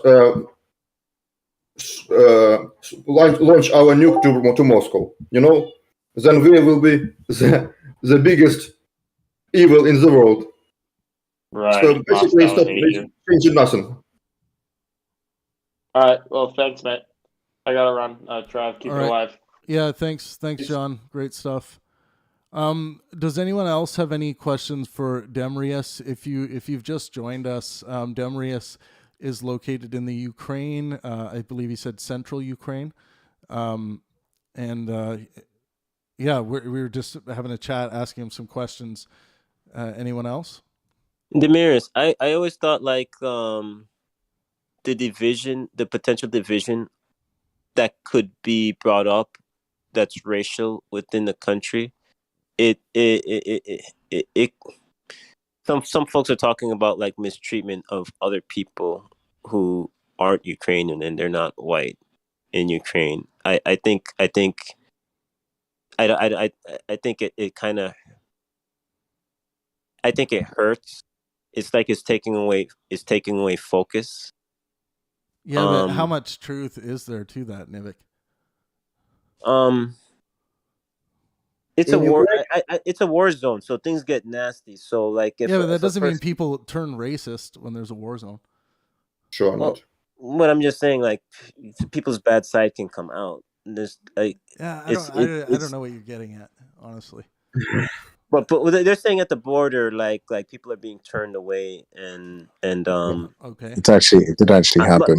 What I'm saying is that it's not like I think it kind of hurts the cause, and I think like it's something that should be addressed, so the focus could be more on Ukraine in the issue of Russia invading Ukraine instead of trying to have it be something else. You know what I mean? And I think Putin can potentially even seize on that because they like he did it within the U.S. I think I think it could be used in a negative way in distraction, and I think that it's something that should be addressed in order to focus on the unjust war that's being waged by Putin in Ukraine. So you're talking about foreign students fleeing Ukraine say they face segregation, racism at border? Yeah, and I think the focus should be more on the unjust aggression by Putin, and I think that takes away from it. So I think I don't think how is that a calculus? It'd be within Ukraine's interest if they addressed that and dealt with it in a diplomatic way instead of that doesn't take away. Yeah, but that doesn't take away from Putin's actions. Like, what are you talking about? Like, I couldn't disagree with you more on that point. Well, no, I'm just saying it's no, it won't take away from his actions, but I'm just saying it could. That's what I'm saying. But you were saying like it could kind of take away from, It's not a positive thing. So I'm just saying it's something that could potentially be focused on in saying like they're Nazis and this, which is not, which is bullshit. Yeah, okay, but it's yes. So at some borders, some people have been engaging in this weird like racism. Yeah, it's an issue they have to sort out. But this is like such a like minor. Yeah, I agree. Thing. Yeah, so it is a minor thing, and. But what's the message? I'm sure the Ukraine government agrees that that whoever was doing this shouldn't be doing this, right? Yeah. You don't want Putin to seize on it and say, yeah, these people are Nazis. I mean, like Putin. Yeah, but that doesn't strengthen his argument. Nazis in Russia too. Yeah. So I'm just saying, things should be. It should just be handled in a nice diplomatic way. You get what I mean? Instead of that's all. I mean, I'm sure almost everyone in the Ukraine agrees with you, right? Yes. And what is this, Demrius? I've read a little bit in some from some Western journalists that do talk about there being some issues with Nazism in Ukraine. Like, do you guys have a problem with like swellings of some of these gangs? It's also just Putin propaganda. Now, is there any truth to this? Because I'd like to ask you about some specific things. Like when I look up, no. So are you saying no, as in there's never been a Nazi in the Ukraine? Yes. No, come on, man. There's obviously been a Nazi in Canada before.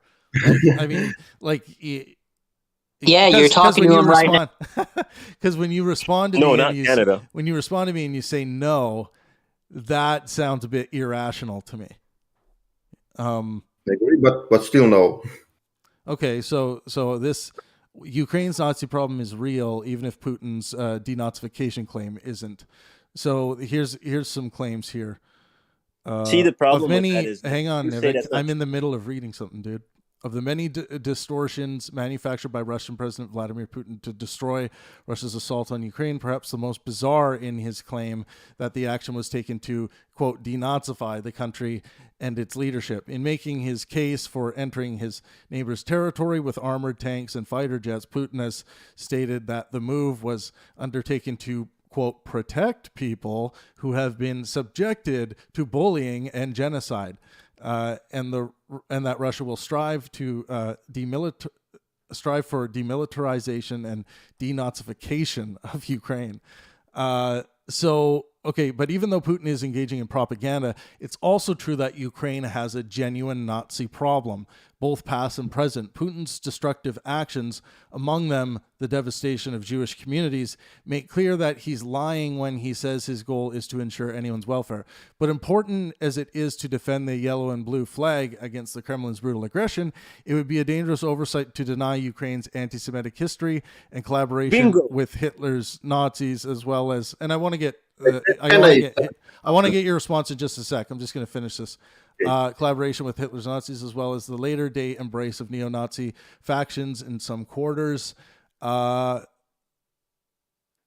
let me just say, nowadays Ukraine counts between 56,000 to 140,000 Jews who enjoy freedoms and protections never imagined by their grandparents. Let's see. About Ukraine's recent years erected a glut of statues honoring Ukrainian. Other far-right groups have also gained political currency in the past decade. None more chilling than Svoboda. I can't pronounce that. That is a really hard.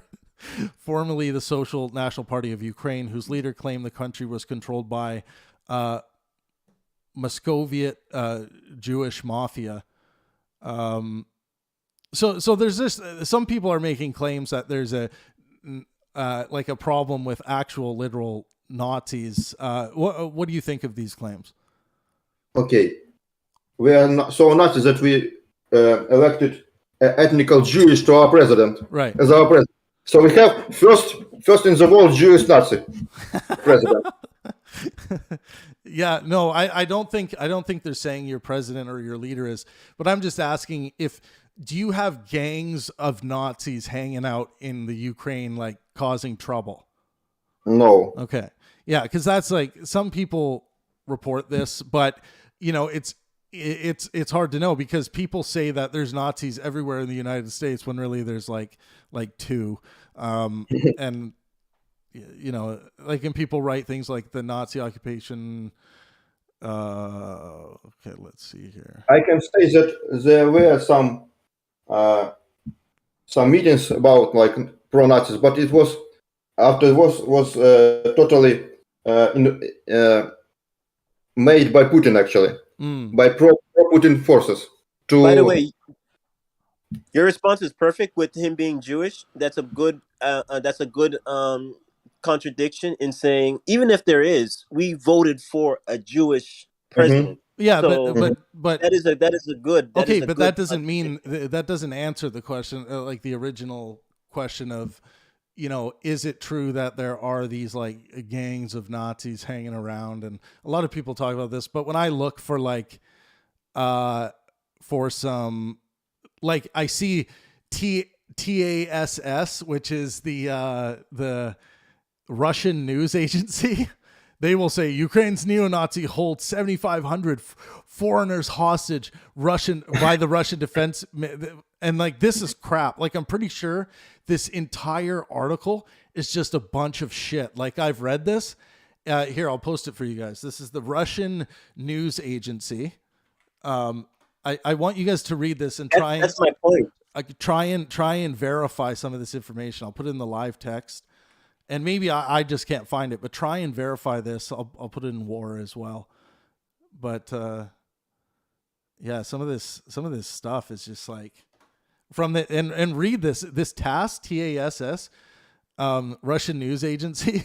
Like, you should read some of this stuff. It's baffling. I can give you another example. When Russia occupied Crimea, they made a video about some synagogue and Jewish rabbi fleeing for synagogue. They're saying that, oh, this, you see, and they say, you see, he is leaving because Ukrainian Nazis will come here. And then he said, okay, I'm leaving because Russia came here and Russia hates Jewish people. Yeah. Yeah, that's all very weird. I mean, this must be somewhat scary for you and your family, and I'm totally in the camp of, I think this is unprovoked. Vladimir Putin has nothing but a conspiracy theory to stand on that has not been demonstrated. We haven't seen any evidence of genocide happening inside the Ukraine. What I see is evidence of a long stretched out civil war where the Ukrainian government was trying to take back some land that was basically stolen by this group of Russian and Ukrainian separatists. They're trying to get it back for their people. And there's been this resistance and this fighting happening. And that fighting, the deaths that have resulted from that fighting, the Russians are calling that genocide. That's just pure, just false information, man. That seems crystal clear to me, and I spoke to a Russian supporter and who's a Russian military member on the air today, and they kind of projected that same idea and belief. And when I look at the information available, I just see no evidence of it, and I see them not calling a spade, but calling a spade a heart. And that's an indication to me logically that there is just just misleading people, trying to mislead people into supporting a cause that really has no reasonable justification. So, Travis, that's why I was pointing out the border, that the danger there, and where Putin can say, "See, there's injustice." Just exactly that. What I was saying. But Nivik, I'm not pro Putin. If Putin points at that's a managerial issue. Like, you're pointing to an issue of like sergeants needing to manage their people at the border better or get clearer, because if someone can show me that the Ukrainian government said to separate people by race, then we have a problem to take to the government at the government level and say, hey, wait a second. We're not going to allow you to do this unless you have good reason to be doing so. So we would, we would go about it that way. But when I look into this, it looks like some people saying that this was happening, and there might be some evidence that it was happening in some cases. But these are just like, this Putin would never point to that. He's not that retarded. He could potentially say the injustices at the border validates what my argument. He's not that stupid. He's not going to say, oh yeah, this further validates because some people at the border have been separating these people by race. I just think that's just evidence of some people doing shit that people will be will have a problem with morally, right? I don't think they should be separating people by race, and I don't know what the reasoning is behind that. If they in fact are doing that on a large scale, I'd have to look at that more. but that has nothing to do with genocide. Another example, in Kiev there was a memorial about killed Jewish during World War II. And what you guess is now? Russian destroyed it, actually. Like 3 days ago. It was destroyed by bombs of Russia. This Jewish memorial made by Ukrainians for this. Right, but that's, you know, they may have not like meant to target that, right? They might have just like, you know, one of their rockets hit it. But that's kind of the same thing. It's like when you start saying like, oh, you know, well they did this, and then but what about what they did? What about what they did? Like that's whataboutism, right? It's like we can deal with these things in isolation, but you know, I think unless we have other evidence. No. I mean that we actually have this memorial. We built it like I believe years ago or so. Yep. I understand that. Like I understand you guys have this memorial and it's been hit. But you know, to say that it was hit because Russia. No. I'm saying that we actually had it. So we have some. If we are Nazis, we would never build a memorial for Jewish people. Oh yeah. Oh, I hear what you're saying. Well, you know, the response to that might be, oh yeah, you just did that to throw us off. You're really the worst kind of Nazis. But yeah, this is how when you get stuck. That's a good argument, though. When you get stuck in conspiratorial thinking, it's like anything you say to the person, you'll be like, look, we have a Jewish, look, I married a Jewish woman. Look, I have Jewish kids. Look, and then the conspiracy theorist is still staring at you like, yeah, you did all of that to lead us astray. We still know you're a Nazi. Like at that point, there's no convincing the person, right? You can entrench yourself in a conspiracy theory and find all kinds of lines where this could all make sense, you know? It's like, this is where they show us that the pyramids were built by the Sumerian aliens and that lizard folk are really running Russia. Like, you know. Yeah, agree. That is a good argument where you're saying these folks are this certain way, but they vote for a Jewish leader and they have a Jewish, what was that, shrine? Yeah, like they have a Jewish statue, you know. Yeah, and look, if let's put ourselves in the shoes of Putin, how would we talk about that? If your people come to you and they say, Mr. Putin, like, look, they have these statues of Jewish people, and they elected a Jew, and they, you know, and Putin's like, that's what they want you to think. And then everyone's like, yeah, Putin, he's a genius. He's thinking in 4D chess here, man, as opposed to just like slapping a little Occam's razor on that thing and being like, oh, you know, maybe they aren't a bunch of like Jew-hating Nazis in the Ukraine. Just maybe. Yes. Anyways, I think lady, with his argument, lady, do you have a question or any points to add? I was thinking about that, and I suppose, I guess my feeling on it is that we don't know why any of this is happening. And I don't think any person from any country knows why it's happening. And I think anything that we are told is noise and propaganda. It made me want to pull out Mein Kampf when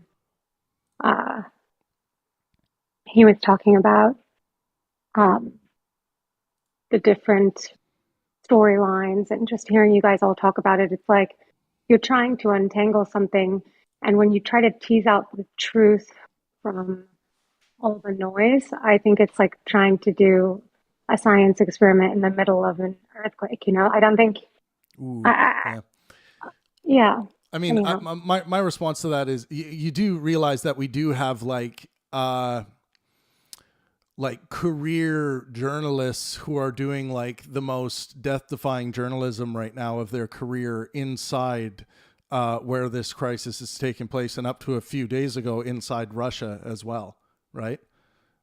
Yeah, but I don't think that if you're just standing there watching it and reporting on what you're seeing, that you understand the motivations behind it. Because I think things like this are built in think tanks over decades, and I think this is very planned. If I'm looking at it logically and I'm looking at the history of wars, I think I've come to the same conclusion in my meditations. I think that what I fear most is that this is step one of multiple countries and leaders conspiring to take back land. So I think we will see China go into Taiwan in the same way that they went into Hong Kong. And they alluded to that and were gaslighting, flying planes in Taiwan airspace before the Olympics. And so I think I'm going to hope for the best, but it's not looking good. Yeah. I mean, I think we have really astute political scientists that have looked at, that know Russia really well and know at least we have a good sense of what is going on and the reasons given by the Russians for invading. And that doesn't mean that's necessarily what the reasons actually are. But that also illuminates a lot of information for us too. When we say, oh, okay, they went with that, did they? Out of the many different options that they could have chosen for, this invasion or declaring war, they went with the,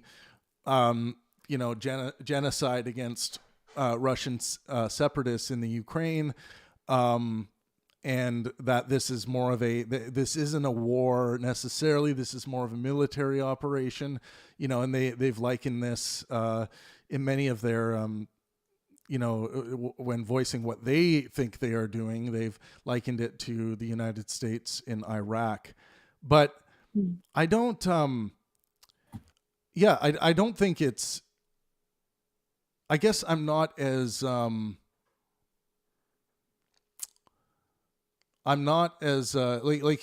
would say you sound quite cynical about the information that's available on this. Well, I guess that gives me my question for Demarius then. So Demarius, what is this from your vantage point?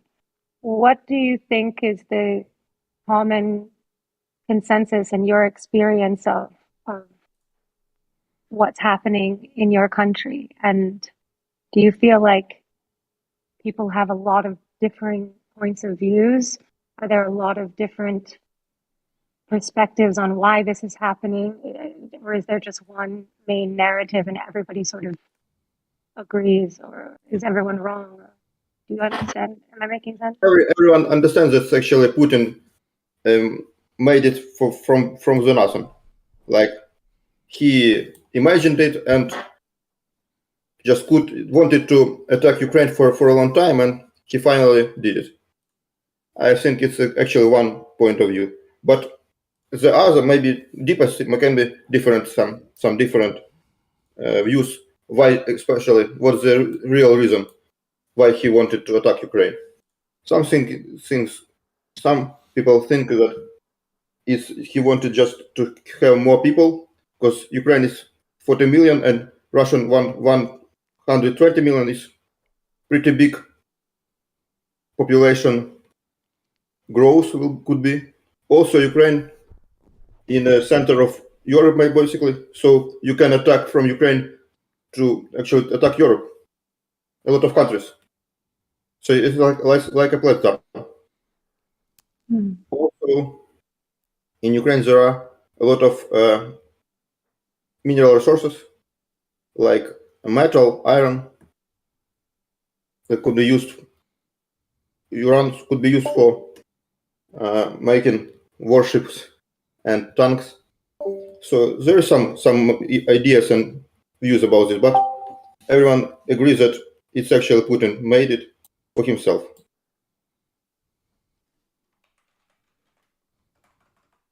Thanks. Yeah, it seems like there could be so many reasons and what the overarching one is.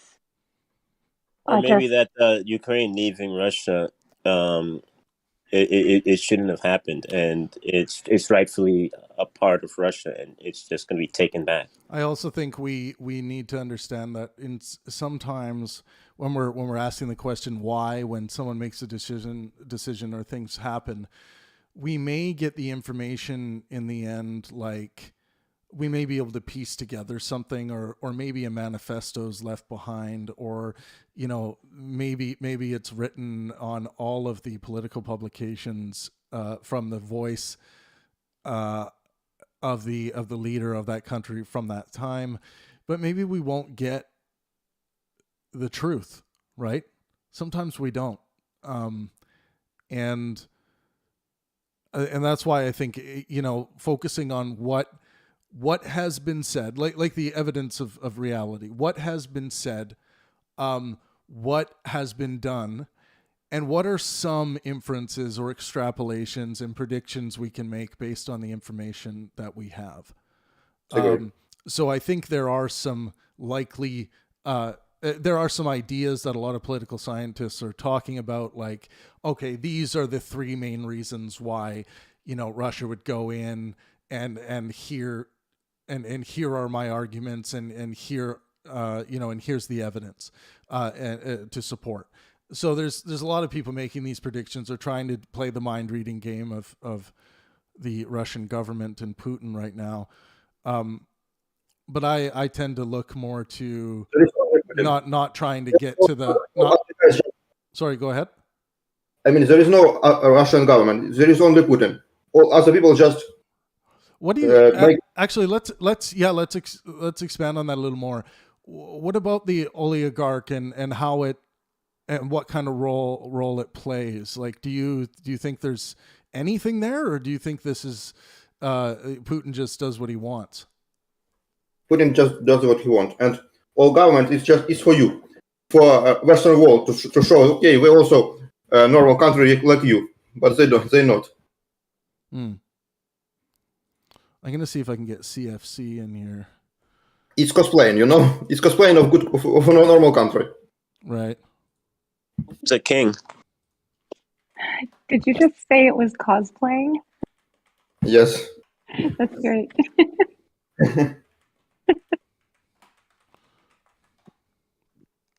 He's pretending to be democratic, right? And then he takes out all his potential rivals. And he's not really that. He's authoritarian. Yeah. I mean, okay, let's Jason, have you been listening, or did you just get here? Just got here. Oh, okay, cool. Well, we have Demrius here, who's living in the Ukraine. He's in kind of central Ukraine. We've just been asking various questions. Do you have any questions? I don't know. Did you guys talk about the picture on the New York Times today? Which one? It was a picture of civilians being killed in Ukraine. It was on the front page. Now happening all the time. Yeah, I'm gonna look at the New York Times. I want to see this image. See if I've seen this one.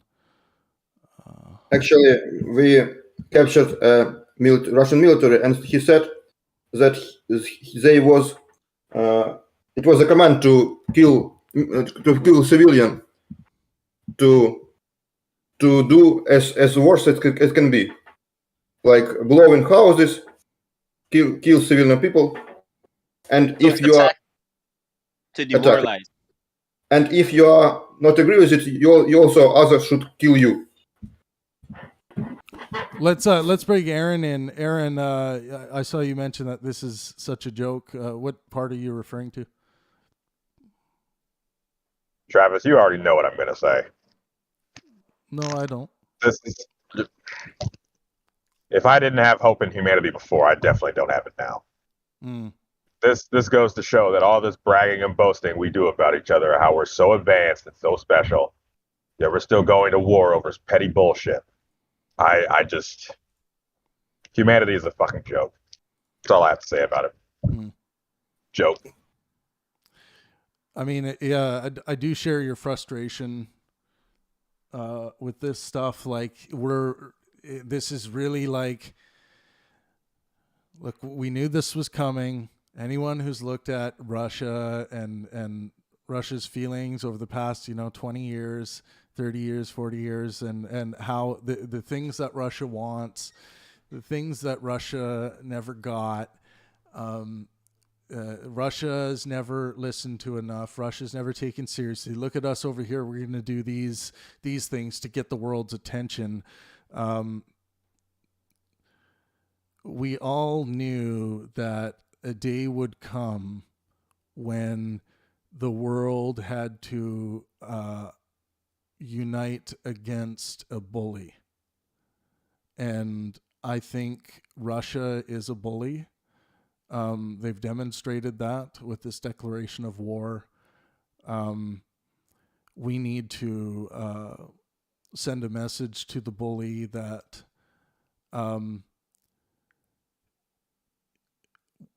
will let you get away with, pulling that one kid's hair, but leave that kid alone from here on out. And if you persist, there's going to be consequences. You're only going to be able to take an apple to school for until we see fit. You're not going to be able to bring your peanut butter and jelly sandwich anymore. How far can I go with this analogy? And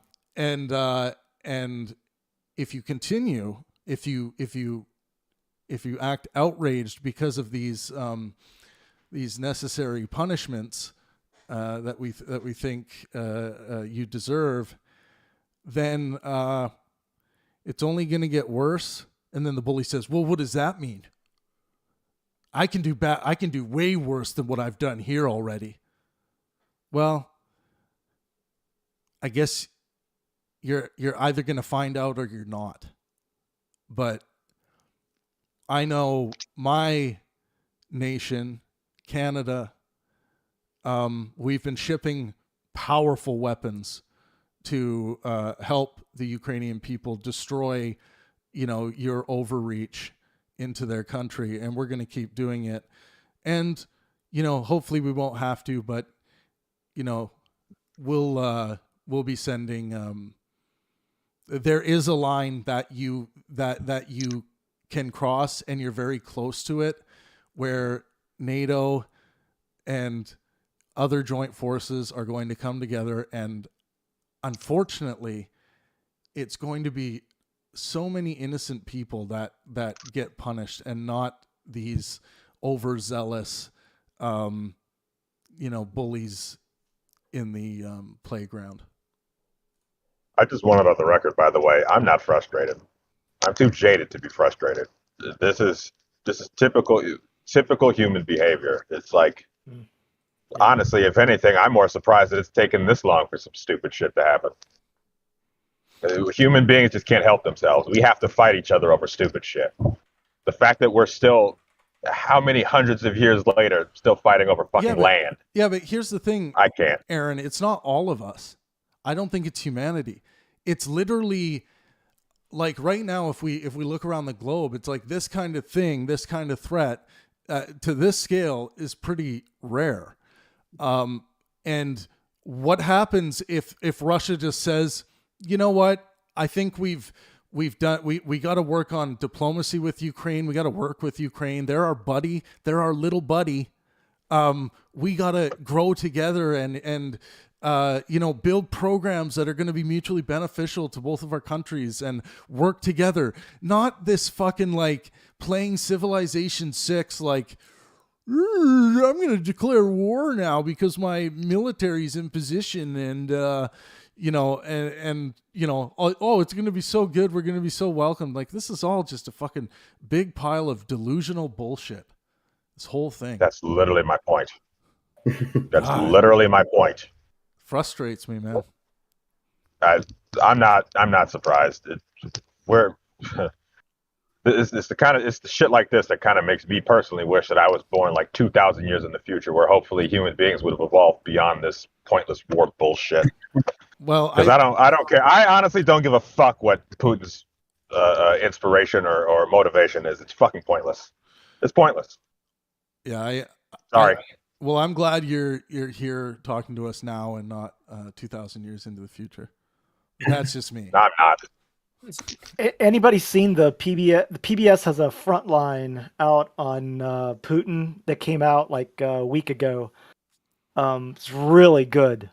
Like just goes over the history from him, as like a 16-year-old trying to get into the KGB to becoming I don't know, it was like the deputy mayor or mayor of St. Petersburg, like his FSB career, like the bombings of the buildings to kind of inspire people to vote to put him in for Yeltsin. It's really good. And all along the way, they just interview all these Russian people who were like, he's a killer. He's been doing this ever since he was like, in the KGB.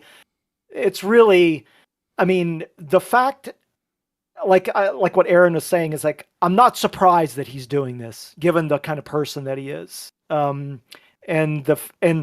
we've just let him do this for 20 years. And, I don't want to say we're reaping what we sow, but like we've let him kind of fester. And now we're in a position where it's very difficult to deal with him. Yeah. It can we imagine a worse scenario? Like I'm just thinking of like, obviously you can stack up details, but I'm talking about like in a diplomatic position when thinking about other nations. It's like, okay, the United States has the greatest military force.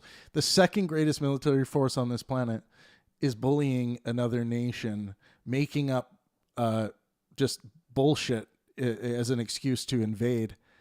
And right now, like the powers that be must be like,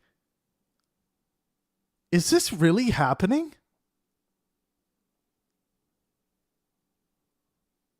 I mean, when you said they're the second largest military power, I mean, I probably would say China is the second largest military power. But Forbes, I know in the Forbes list they have Russia above China, but who knows? Like China's got when it comes to size or power. When it comes to fucking like bodies and numbers, like Russia is not very big. I think China spends more money. China probably does spend more money, but yeah, either way, like second or third, and like obviously everyone's thinking right now, life is too good to be doing this. Like generally around the planet, life has gotten pretty damn good for most of the planet, and if you read Steven Pinker Enlightenment Now, like the where we are now as a globe compared to where we were 20 years ago. Much better, and it continues to get better. A few little dips in that upward trend, but it's happening. So, like, I know a lot of people are being very delicate with this, but it's like you can't win this on linguistics alone, can you? Against what Russia's doing, it's like I'm trying. Okay, consistent relation of reality. I'm following the algorithm step. I'm trying to find a way out for us to be able to maintain our principles in the West, our moral principles, our general moral outlook on the world of what we carried, to the United Nations. What else can we do? I mean, I have one idea. World War III. Stop giving power to old people. You laugh, but I'm very serious. No, I laugh, but not. I mean, I don't necessarily disagree with you. I mean, I was just thinking the other day, listening to Biden's State of the Union, it's like, I think I mentioned it on here. It's like the old person's home, you know? Yeah, I know. It's embarrassing. It's fucking embarrassing. Biden could barely, like, I voted for Biden, but like, you know, I think I was talking to David Pakman and on his stream, and essentially saying, you know, I gave his speech like a C mainly because he fumbled through it over like most of the speech, and I didn't give me warm fuzzies to see that. But I would agree that like we're a world where old people dominate, and it's probably not going to change anytime soon. And you know what really sucks about this? That if we do see one of these bad scenarios play out, do you know who dies? The young people. Yeah. You know, it's the people who have only, you know, lived 30 years or even much less.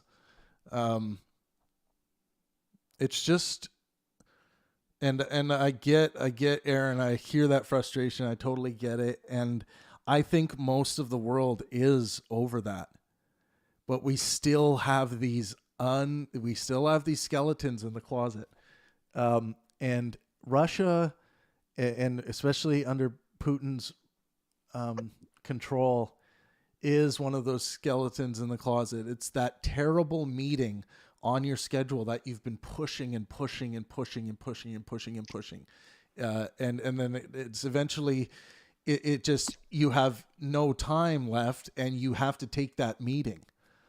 But it's not like this meeting is something we all didn't think was going to happen. And I'm not talking about the meeting of like a World War III full-fledged. I'm talking about being challenged, having Russia challenge, you know, in what it's doing right now, challenge to see who's going to step up to the challenge, who wants to risk nuclear war like they have. They've put their chips on the table. Well, I'm glad you said that, because the only other thing I have to say about all this retarded shit is I wonder, that's what it is. Sorry, not sorry. I love you, Aaron. The only other question I have is, I feel like how the rest of the more peaceful nations that actually have can actually do something about this, I wonder how their response is going to trigger because Russia invading Ukraine isn't the only thing gearing up to happen. I mean, China wants Taiwan. I'm pretty sure North Korea still wants the head of the Japanese. Like, if there isn't a sufficient enough response to this, which I doubt there will be, then will China go, well, shit, if Russia could get away with invading Ukraine, let's go take back Taiwan. And maybe North Korea says, well, fuck it then. Maybe we can finally go after Japan. Like, which leads to human beings are a joke. How do you see, I guess that's the question that I'm looking at is, okay, so here we are, regardless of how or why, how do you, with everything that you know, see this progressing? Like, some people want it to stop. Some people think that it can be stopped. Some people think it won't be stopped. And you're sort of, I think, in line with some of what I said earlier, Aaron. Yeah. So then, yeah. I honestly think, like, I think Putin gives zero shits about these sanctions. Zero shits. He's planned for it. This is all planned for. Like, do we think that we're throwing things at Putin, like with sanctions that, I can't believe they would sanction me in that way? I'm sure he expects it to get worse, which it sounds like it is going to for him. But is that really going to deter him from completing his mission? A guy that has been yearning to put his stamp on the world's history in a big way. Isolating him won't deter him?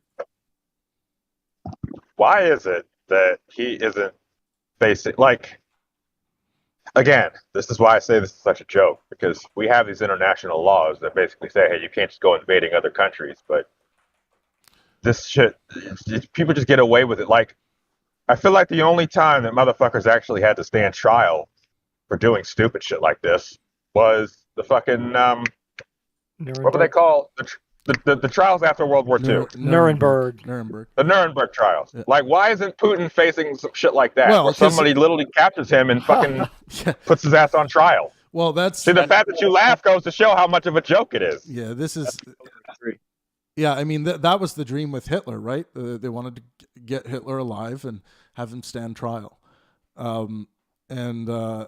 So, I mean, do I think Putin has crossed the line, has committed war crimes? I do. I think he needs to... Now we gotta grab him. I think he needs to pay the price as the leader that carried this out and decided... And I think we need to minimize the suffering that comes to Russia as much as we can, as these terrible, the terribleness that will unfold. Because even with sanctions, like there's going to be a lot of Russian people that suffer greatly because of these sanctions. Well, again, last thing I'll say, and then I'm going to shut the hell up. 2 seconds, Aaron. I just want to address this. Dude, Putin is not Hitler. No one said Putin was Hitler. What are you talking about? Like, what are you talking about? This is CFC Simolatio. In what way is he not Hitler? Oh, come on, Nivik. Okay, no. Jesus I mean, Christ. like, do we really want to have the conversation about why Hitler is much worse than Putin? Yeah, we're talking. I'm talking about like if the same tactics are done and there's not as much damage. What would it matter? Putin is not committing genocide. Putin is not. I'm not about. He's. Yes, there aren't concentration camps. There aren't concentration camps. They feel as though they're performing this is the delusion on the Russian side. They feel as though they are performing like a military operation like the United States did with Iraq. I mean, like, I don't like, is this similar? Like, do you think the people of Iraq, do you remember them raising arms up against American military presence like we see in the Ukraine? Like, maybe I'm wrong. Like, maybe I'm wrong about that. But like, what do you guys remember the resistance being like in Iraq to American troops? In the beginning, it was minimal, but over time, it was built. extensive. Yeah. Right. Yeah, and which is actually, something that I think Putin should be concerned about, because we're only like day 13 in this, and if this drags on, it could become like something like Iraq, because, well, frankly, they're never going to be able to sustain any type of long war. They just don't have the financial backing for that. How do we give Putin a way out that his ego can handle? Fuck him and his ego. Let me ask you a question. Tough question. Let's answer that question. No, but Aaron, this is sometimes this is a really this is a way that you can de-escalate these situations. No, you don't get it. His way or the highway? Demrius, go ahead. We already gave him a lot of chances to have his ego and go back, and he didn't. He didn't want to come back, to go back. He want to finish his mission of conquering Ukraine, no matter what. CFC says America's invasion of Iraq was Hitler. Fuck off. Like, seriously, that's your position? See, now you're starting to sound like me, Travis. Congratulations. I just have two questions. Just two. I mean that metaphorically, by the way. I just have two questions. Number one, because, of course, my initial reaction was, so Russia can go fuck itself and fuck Russians. But no, not fuck Russians. I disagree. Let me finish, Travis. Let me finish, goddammit. Okay. But, can I fucking finish? Let me fucking Thank finish. you. when I set my own biases against people aside, I go, okay, first of all, did the Ukraine actually do something to provoke this? And if not, no. How much of the actual, that's what I thought. How much of the actual Russian population supports what he's doing? Because if most of Russia doesn't support what Vladimir Putin is doing, then yes, I agree. Don't let Russians suffer. But if they support what he's doing, then fuck them. But the second more important question is, how does Ukraine not have allies that are coming to help them fight these fuckers off? Okay, well, I mean, like, why that's supposed to be Canada and the United States NATO. and NATO. Great. Like, it's supposed to be like, okay, so fucking brilliant. Now they're not a member of NATO, but yeah, okay, it's like they're our little buddy, like they're our little brother. They're NATO's little brother. Like they're like, well, what are we gonna do? Let our little brother get bullied? Like this is, there's some really basic schoolyard analogies here that just keep invading my brain, and I don't know why, but oh, no, but I wanted to stick on that question. Like, let's all play the diplomacy game of chess here. Understand what we are dealing with Russia. How do we give Putin and the Russian regime a way out that they can be satisfied with a huge smile on their face? Cash? Why would you be trying to do that? Do we buy? No, look. Aaron, I'm talking about trying to avoid nuclear destruction, nuclear war, right? Would we we're happy to, we're happy to pay this much money, and then you can say, oh, you just made this big cash win for your people, and you get out of here. Like, can this be bought? Can Putin and the oligarchs be bought here?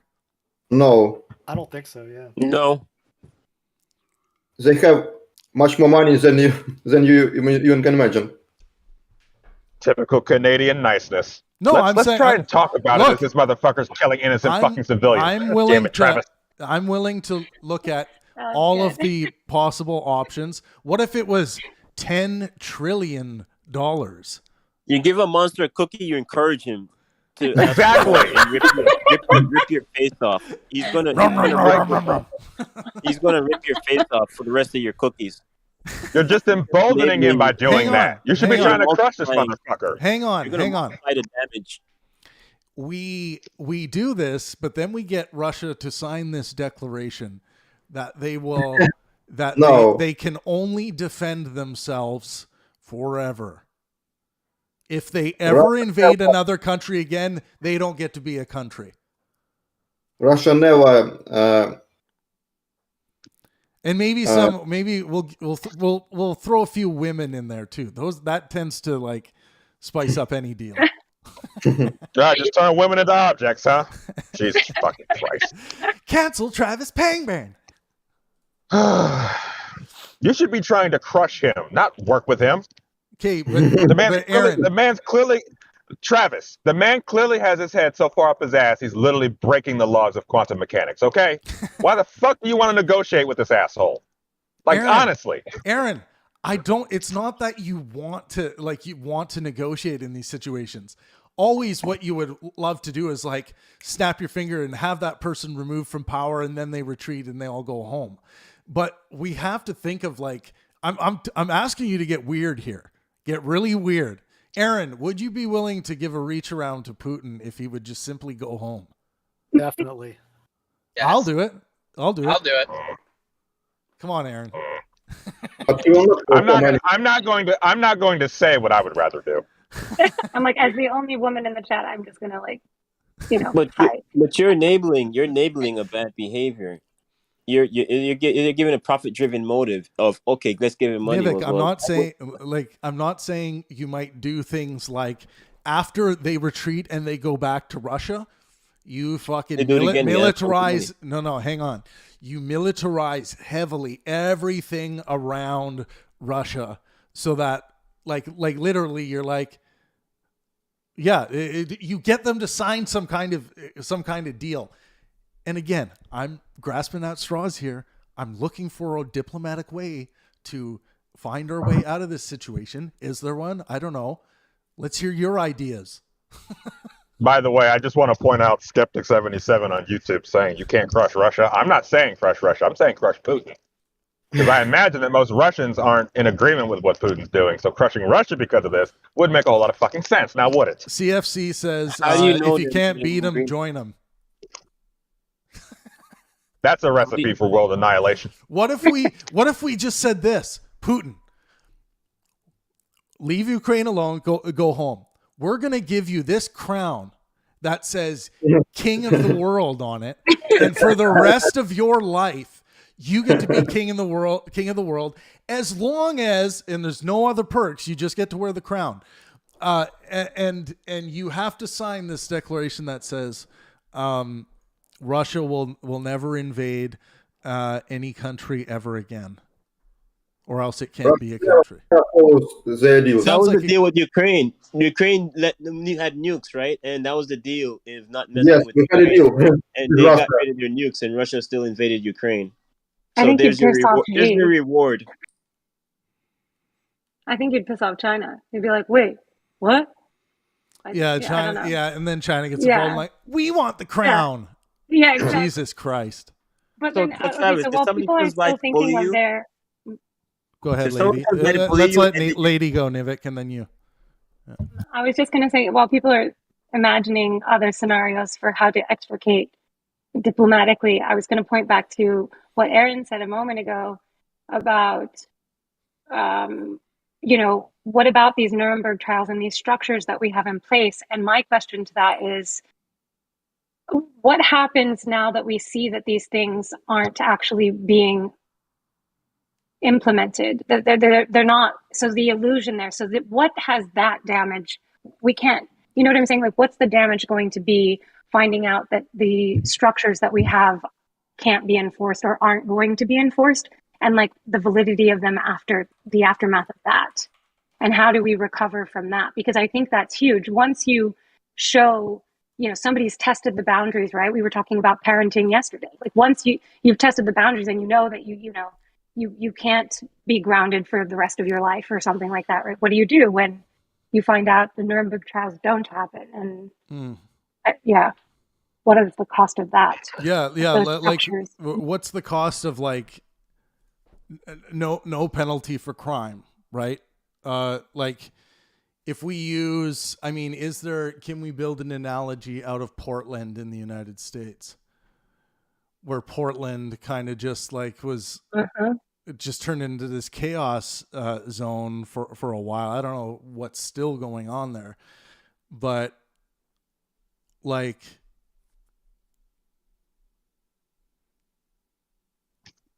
what's the point of having international laws if they're going to be broken? Right. With no repercussions. Look, that's the thing. It's like, if we can't enforce these laws or protect allies, why are they even there? All of a sudden, someone who has nukes, who just starts acting like they got nothing to lose, and they just like start invading countries, like, we're gonna say like, well, they do have nukes. I guess we've like, what are we doing? Like, did we not think of this? Did we not plan for this? Like, come on. Hey, Travis. Yes. Travis, remember when I said in the YouTube chat that this is such a joke? Do you understand why I said that now? Yeah, I'm totally there with you. But what I want, I'm a practical motherfucker. I want to find like practical ways that we can tiptoe out of this and be like, okay, there were terrible things. Many people died that didn't need to die. We need to address that. But how do we figure this out? Travis, do we really think Putin should be entitled to any Ukrainian land after this? Like, even the ones that the separatists have occupied and, tried to take over? Can I play out the scenario with you and me being a bully, and I'm coming to your doorstep right now and I'm messing with you, and then you give me some money and say, hey, here's some money to leave me alone and don't bother me again. Guess what? Like, next day I'm knocking on your door and I'm asking for like your shoes and more stuff, and then I'll leave you alone, and then you give me that, and then I'll come back the next day and I'm just like, hey, I like your bike. I want your bike. What are you gonna do? You're gonna give me your bicycle? I'm probably see gonna exactly where you're Shawn going with Michael. this, I'm Nimitz. probably gonna and Shawn your Michaels laptop sweet too. I chin like your music right laptop as to well. the I chin. like your wife. I like your wife. Laptop as well. Yeah, I like your wife too. Yeah. That too, yeah. Skeptic77 says we need to send Pangburn to negotiate with Putin. I will rub his ego, man. Once I know what deal we are offering, I'll make that thing sound so sweet. He'll just be like, well, I mean, I can't say no. That's obviously not an option. Like, I could sell that. I could sell. Stroke the ego of the guy who doesn't care about who dies. That makes a whole lot of fucking sense.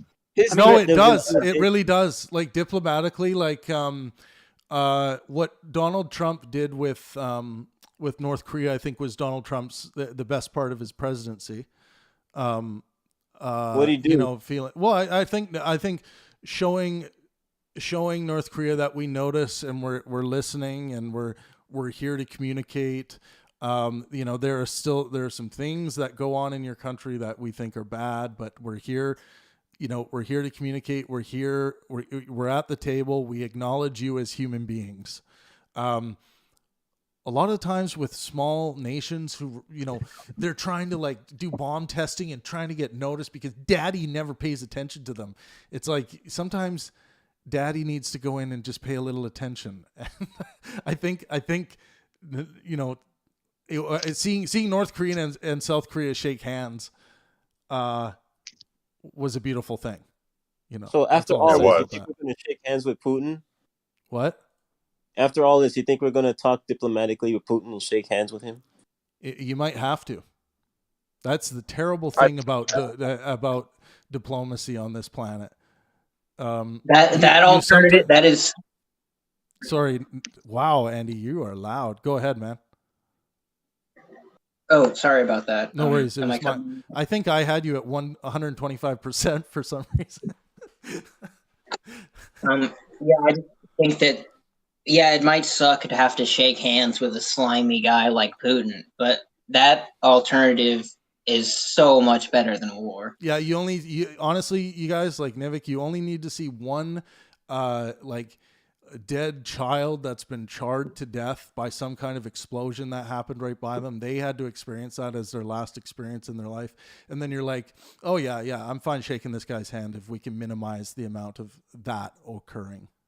Okay, guys, you don't get it. Actually, power of Putin is based on social agreement. Like you give us money and you do what you want, basically. And he gets money from selling oil and gas.